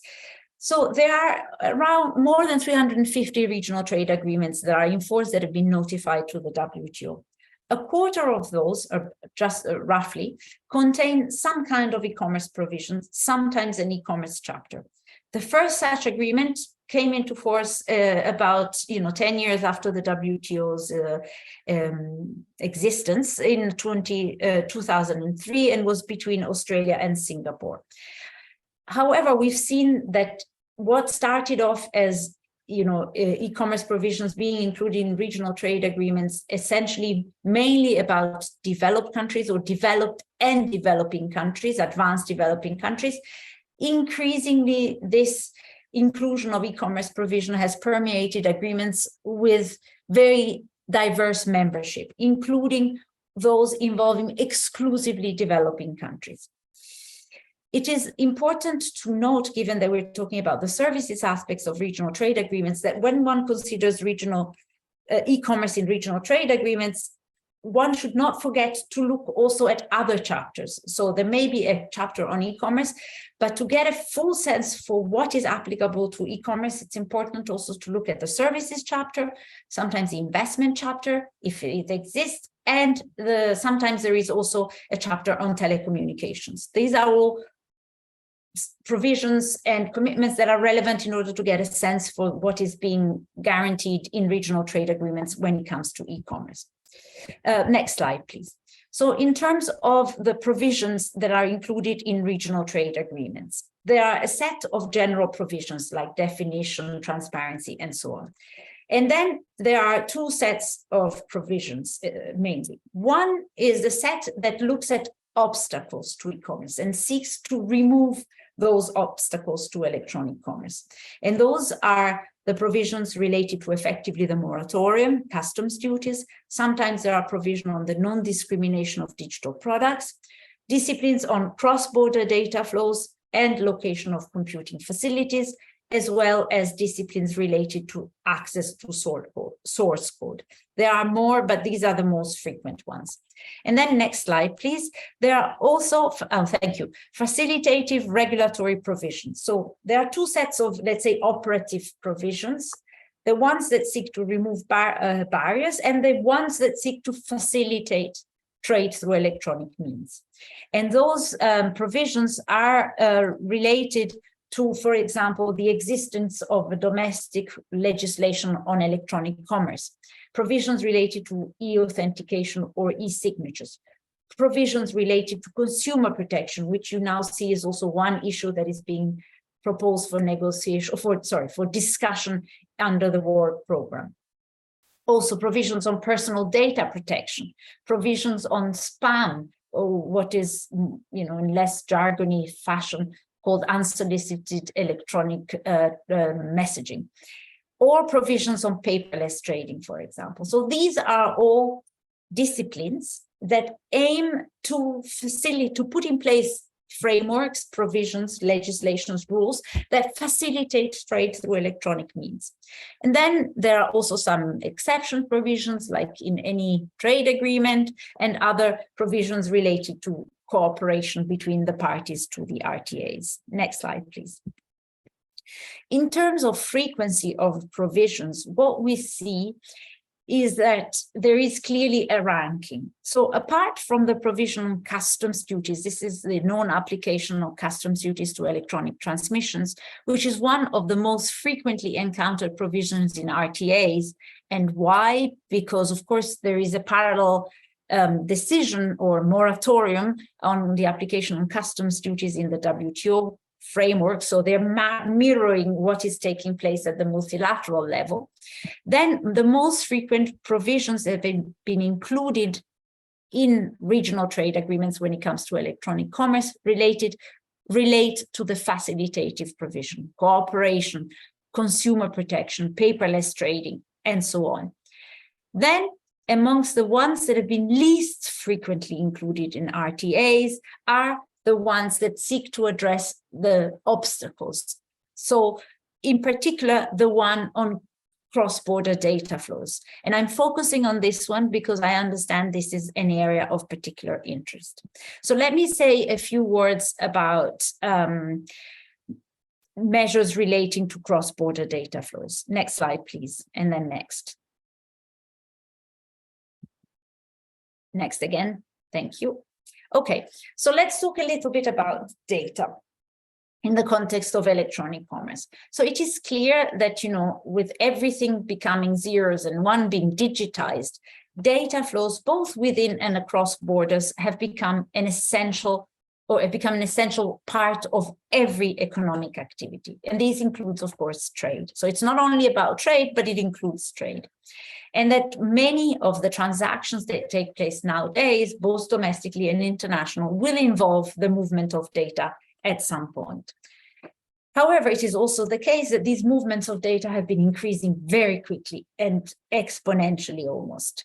So the fact that huge amounts of data now move also domestically may raise particular issues when the data is moving cross-border, in particular relating to privacy or cybersecurity issues. So is the fact that this movement of data is not taking place only domestically, but also cross-border, this may raise additional concerns. And so in reaction to these additional issues that are raised by these massive flows of data, governments are increasingly adopting measures to regulate the cross-border transfer of data. Now, these measures take one of many forms, but the main sort of ways of thinking about them are the following. First, there are measures that require that data be locally stored, processed, and accessed. So data that is generated within the country has to be locally stored, locally processed, and has to be accessed locally only. So these three elements combined make this measure in practice in a total ban on the cross-border transfer of data, because everything, all the data that is generated domestically has to be stored, processed, and accessed domestically. Then there are measures that require, again, that data generated domestically be stored domestically and processed domestically, but maybe also accessed abroad. So what these measures do is they imply the need for operators, for businesses operating in that particular market to have a recourse to a data center locally, because they have to store and process the data locally. Then they may transfer it abroad and access it abroad, but at least a copy has to be stored and the processing has to be done locally. Then, in sort of decreasing order of prescriptiveness, you have measures that require that data be locally stored. So all the data that is generated domestically has to be stored domestically. And this implies, of course, again, that firms will need to store the data locally in a local data center, and they can store a copy, then they can send the data abroad, presumably, for instance, in the country of their headquarters, if they're foreign operators, or even to a cloud service provider that is maybe having a data center abroad, and there they can process the data, they can access it, but at least a copy has to be stored locally. And then there are other measures that instead don't prescribe any localization of the data, but say that the transfer of the data abroad is conditional on certain conditions being met either by the recipient country or by the entity, the firm that wishes to transfer the data, or both combined. So you can look at all these measures together and measure that somehow have the impact or may have the impact of ensuring that certain data remains localized in the country where it is generated. Next slide, please. So it is fair to say that these data localization measures differ, of course, by country, by the sector concerned. So they may be a lot more restrictive, for instance, when it comes to health services than when it comes to entertainment services. The type of data covered, whether it is personal data, so data that refers to an identified or identifiable individual, rather than more sort of broader business data, the type of complexity of the measure, and its economic impact. So it's hard to have an assessment of data localization measures that is, overall broad general. It has to be done on a case-by-case basis. It is also fair to, I think, say that in general, measures that require the local process, storage, access of the data are perceived to be more restrictive than those that make the data transfer conditional on a number of aspects. However, it is also the case that depending on what the conditions are on the basis of which data may be transferred, this may also become highly restrictive. And in terms of the impact of these measures, of course, it depends on what how broad is the scope of the data that is affected. If it's all data, clearly they'll be more impactful. If it's only certain types of data, clearly the impact is more limited. Next slide, please. So when it comes to data flows and trading services, the two concepts are quite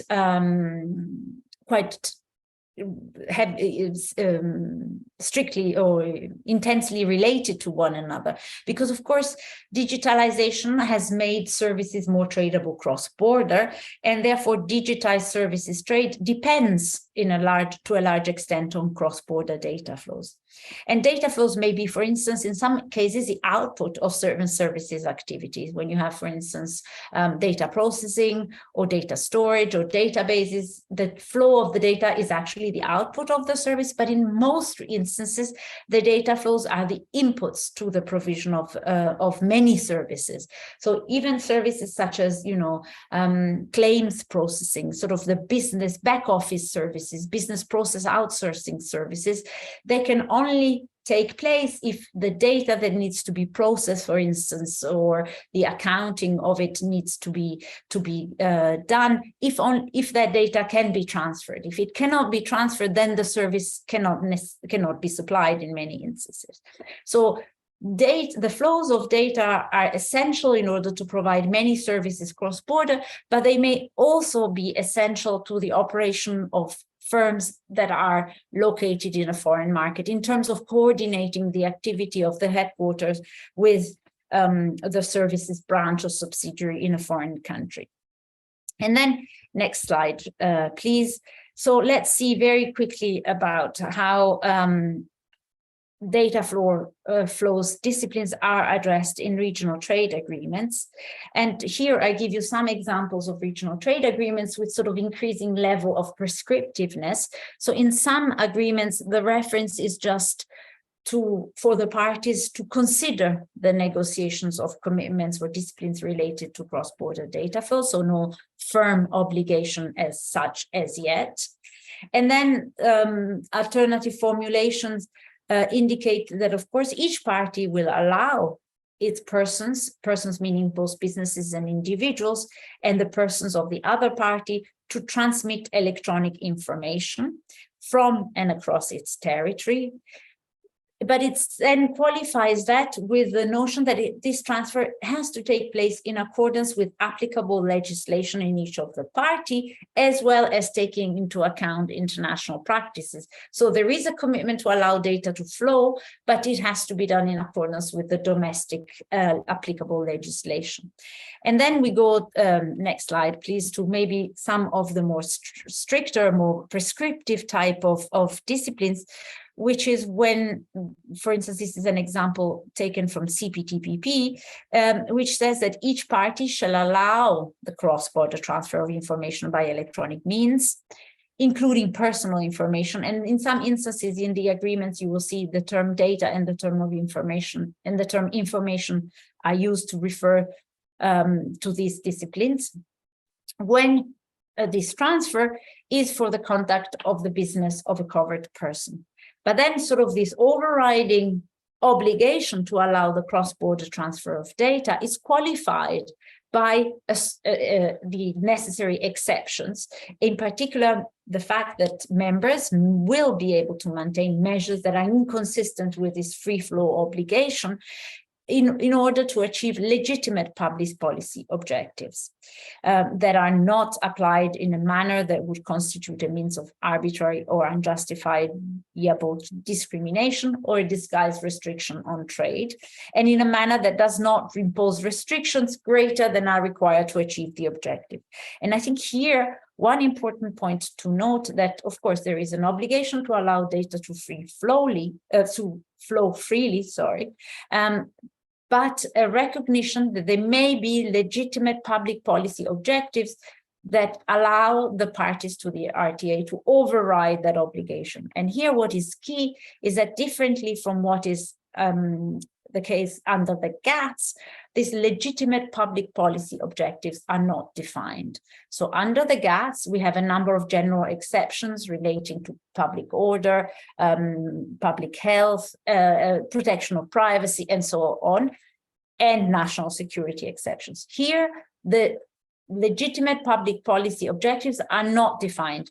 So that creates significant leeway from the parties to the RTAs to define what is a legitimate public policy objective for them. So I think this is a point that needs to be noted when we see the fact that there is a commitment to a free flow of data, but at the same time, a fairly wide exception provision. Now, next slide, please. So as I said, you know, these measures that affect cross-border data flows may have an impact on trading services.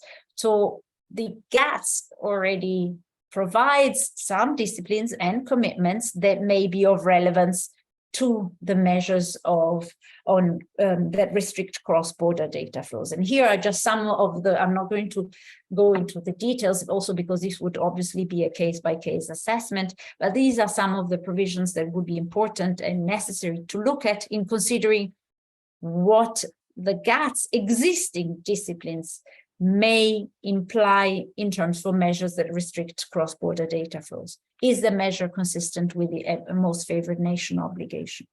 What is the sector and the mode of supply that are concerned by the measure? Is there a commitment, and what is the extent of this commitment? And if there is a commitment, is this measure a measure falling under market access, or is it a measure discriminatory, which therefore falls under national treatment? And then finally, even if the measure is violating any of these aspects, is it justifiable as an exception under the GATS? In which case, the key question would be, is there a less restrictive, trade restrictive measure to achieve the same legitimate objective as set out in the exceptions under the GATS agreement? So let me stop so I take a breath and also see if there are any questions on this particular issue.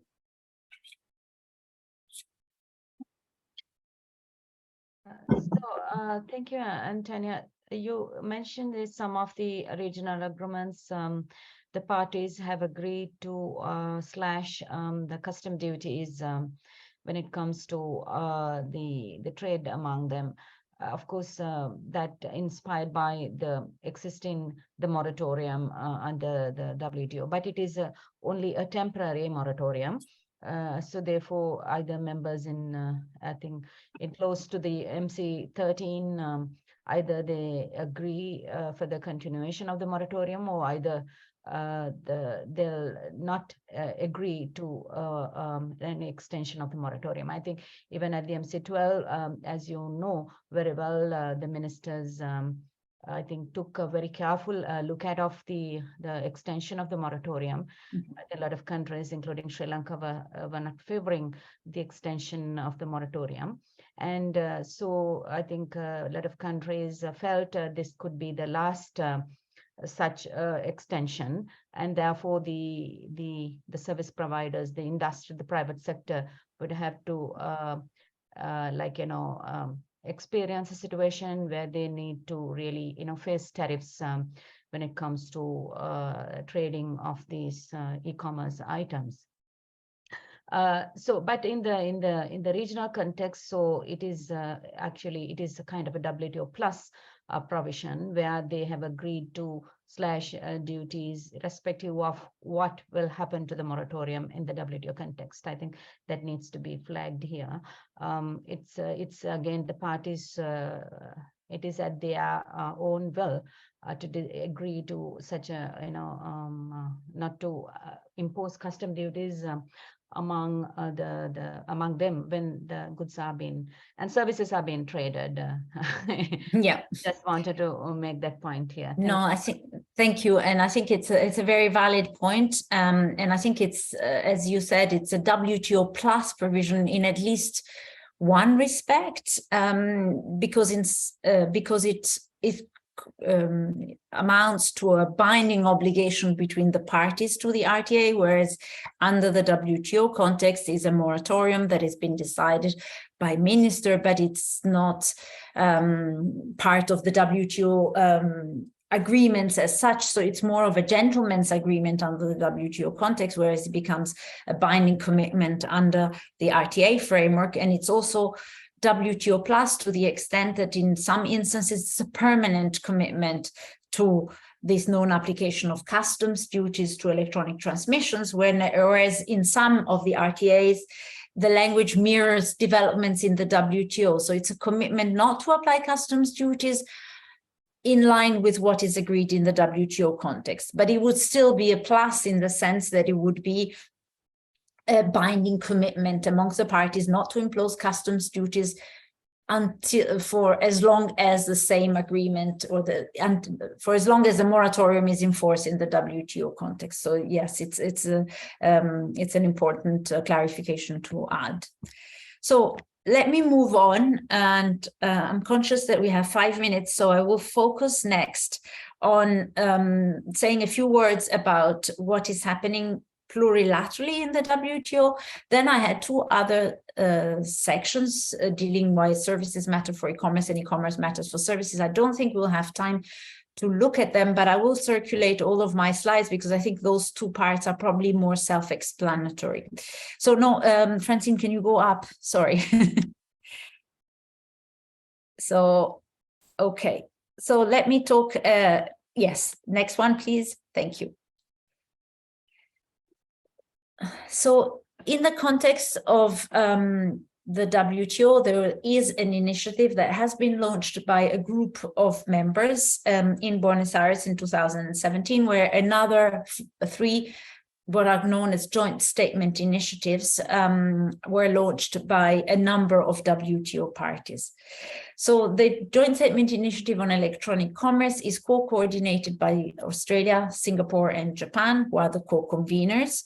And it was launched with a statement in December 2017, where 71 members at the time said that they had the goal of better harnessing the opportunities of electronic commerce, while also recognizing the opportunities and challenges that e-commerce poses for developing countries, and particularly LDCs, and for medium and small-sized enterprises. They also agreed to launch exploratory work towards future negotiations on the trade-related aspects of electronic commerce.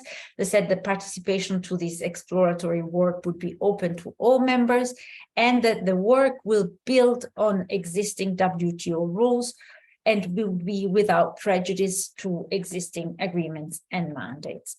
Next slide, please. So from that launch in December 2017, then there was a launch of a full-fledged negotiations in January 2019, with the objective at arriving at a high standard outcome that again built on existing rules and that maximized to the extent possible participation from as many WTO members as possible. The negotiations are taking place in several rounds of negotiations that take place both in open plenary meetings as well in small group meetings. And here I think it's the important aspect to note is that the experience of regional trade agreements is clearly visible in the context of the JSI negotiations, because a lot of the textual proposals and textual submissions that have been brought forward in the context of the JSI draw inspiration from regional trade agreements. You know, draw inspiration both in a good way and in maybe in a less positive way. In a good way in the sense that, you know, regional trade agreements have been an experimental ground for some of these provisions and they tackle issues that are not currently addressed in the WTO context, or the facilitative provisions with regard to signatures, contracts, and so on, for example, as well as some of the discussions on the barriers, for instance, the cross-border data flows, data localization, localization of computing facilities, and so on. But at the same time, sometimes the experience of the RTAs comes from a different point in terms of the overall structure and framework of the RTAs agreement is quite different sometimes from the GATS. And again, I'm focusing on the services aspects here. The GATT structure, and sometimes, you know, this may risk creating some inconsistencies with the current provisions. So, you know, it's been helpful in terms of putting new things on the table, but then there is a need to make sure that the initiative builds on existing WTO agreement. So currently there are 87 participants. I'm not going to read them all. You have them all there, very small, but nonetheless. So next slide, please. In terms of what is being discussed, you will see that there are 6 themes. One is the enabling e-commerce type of discussion, and there we're talking about some of the same facilitative provisions that you find in regional trade agreements, about facilitating electronic transactions, e-signatures, e-contracts, and so on. Then there are under the openness theme, there are more of the type of measures that tackle the barriers, the obstacles. So non-discrimination of digital products, flow of information, the customs duty issue, here it's sort of the moratorium issue, if you want to call it that, access to the internet, and so on. Then there is a part that deals with trust in electronic commerce. And here are some of the issues like consumer protection, like privacy, like spam, increasing the trust of business. So, you know, in a way, the trust and the enabling e-commerce provisions are more of the facilitative type of provisions, and the openness sort of issues are more under the rubric of addressing barriers. Then we have a number of cross-cutting issues, similarly to what RTA's chapters look like, that deal with transparency, capacity building, cybersecurity, and so on. And then there are 2 further issues, one which is exclusive services issues. It deals with the telecommunications, and in particular with proposals to update the reference paper on basic telecommunication services in the WTO. And then there are issues related to market access, where some members are proposing increasing, you know, liberalizing access for certain goods and services. So these are some of the issues under discussions, and these are the 6 themes under which they're taking place. Next slide, please. There are a number of what is the state of play in terms of provisions of disciplines. So there are a number of disciplines on which clean text has been agreed. So on these provisions, the text has been parked, so to speak. These are the 7 issues on which clean text has been agreed: electronic authentication and signatures, e-contracts, paperless trading, open government data in terms of enabling access of firms to government-produced data, online consumer protection, spam, and transparency. You will see that all of these issues are about facilitative provisions. Then, next slide, please. There are a number of areas where disciplines have been sort of discussed, and all the technical work has been completed, but there are still 1 or 2 or a few delegations that are still consulting or still considering these provisions. And so there are online consultations ongoing on the final text of the disciplines. And these concern open internet access, electronic transaction frameworks, and cybersecurity. And then there are areas where there is ongoing work in technical groups, and this is about the customs duties on electronic transmissions, privacy, source code, electronic invoicing, and telecommunications. I put telecommunications in red there because this is a services only issue. So in a way, you see an implicit ranking of ease, if you want. The park text, the first 7 provisions on which the text has been agreed, are facilitative measures that aim, that with different level of prescriptiveness, ask the parties to have in place some kind of facilitative regulatory provisions. Then we have the technical work exhausted, again, sort of the same similar type of issues. Ongoing work is on elements that some may be easier than others, but on which certain amount of difficulties are encountered. And then this is where we are at the moment. What about the process? Where do we stand now? The way we stand now is that the co-conveners have indicated that they will issue a revised text that consolidates, that puts together all these disciplines, the ones that have been let's say, parked, concluded, the ones where some work still remains to be done, they will do so by the end of this year. So they've got another 3 days to get this done, because the latest version, the version before that, was a very long text, and it was dated September 2021. So it's over a year old. The new text, the convener said, will distinguish 3 categories of provisions. One, the provisions that are parked, on which sort of technical agreement has been found, the provisions on which work is still ongoing, but that have many supporters or significant amount of support. And then they will put in another category the proposals that have enjoyed relatively limited support, that are not making much progress. And there, the sort of the implicit sense is that maybe unless the proponents gather further support or provide a revised text to their suggestions, those are the elements where maybe there will be no agreement in the end. There's also been the launch of an e-commerce capacity building framework by the 3 co-conveners, so Australia, Singapore, and Japan, and Switzerland, to try and help developing countries and LDC members participate in the JSI and help and harness the opportunities of digital trade. And the next time that negotiators will meet will be in February next year.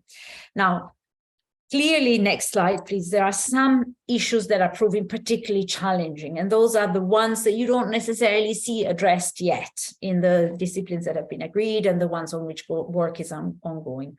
And these challenges, next slide, please, refer to the legal architecture. So this, the objective of the JSI is to build on existing agreements, but there is clearly no understanding or no common understanding yet as to how these provisions, disciplines would be incorporated in the existing framework. Would it be a standalone agreement? Will it be subject to scheduling? What about achieving multilateral endorsement for these disciplines that would apply to the JSI participants?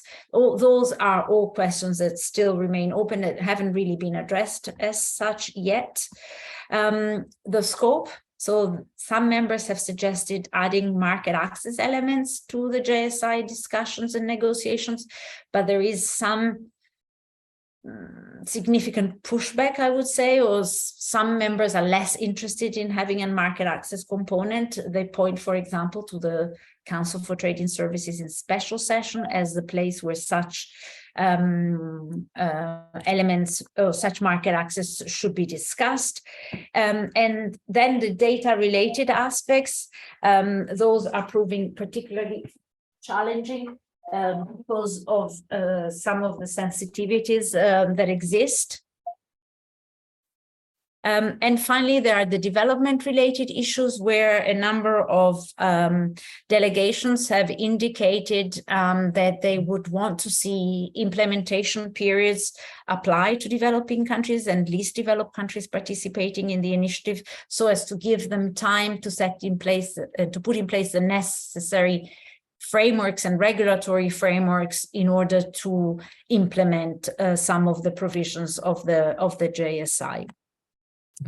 So I think, given the time, this is where I will stop. But before I do, and this was just a quick run through of what is being discussed in this plurilateral setting amongst a group of 87 members. Before I stop, are there any questions at this stage, please?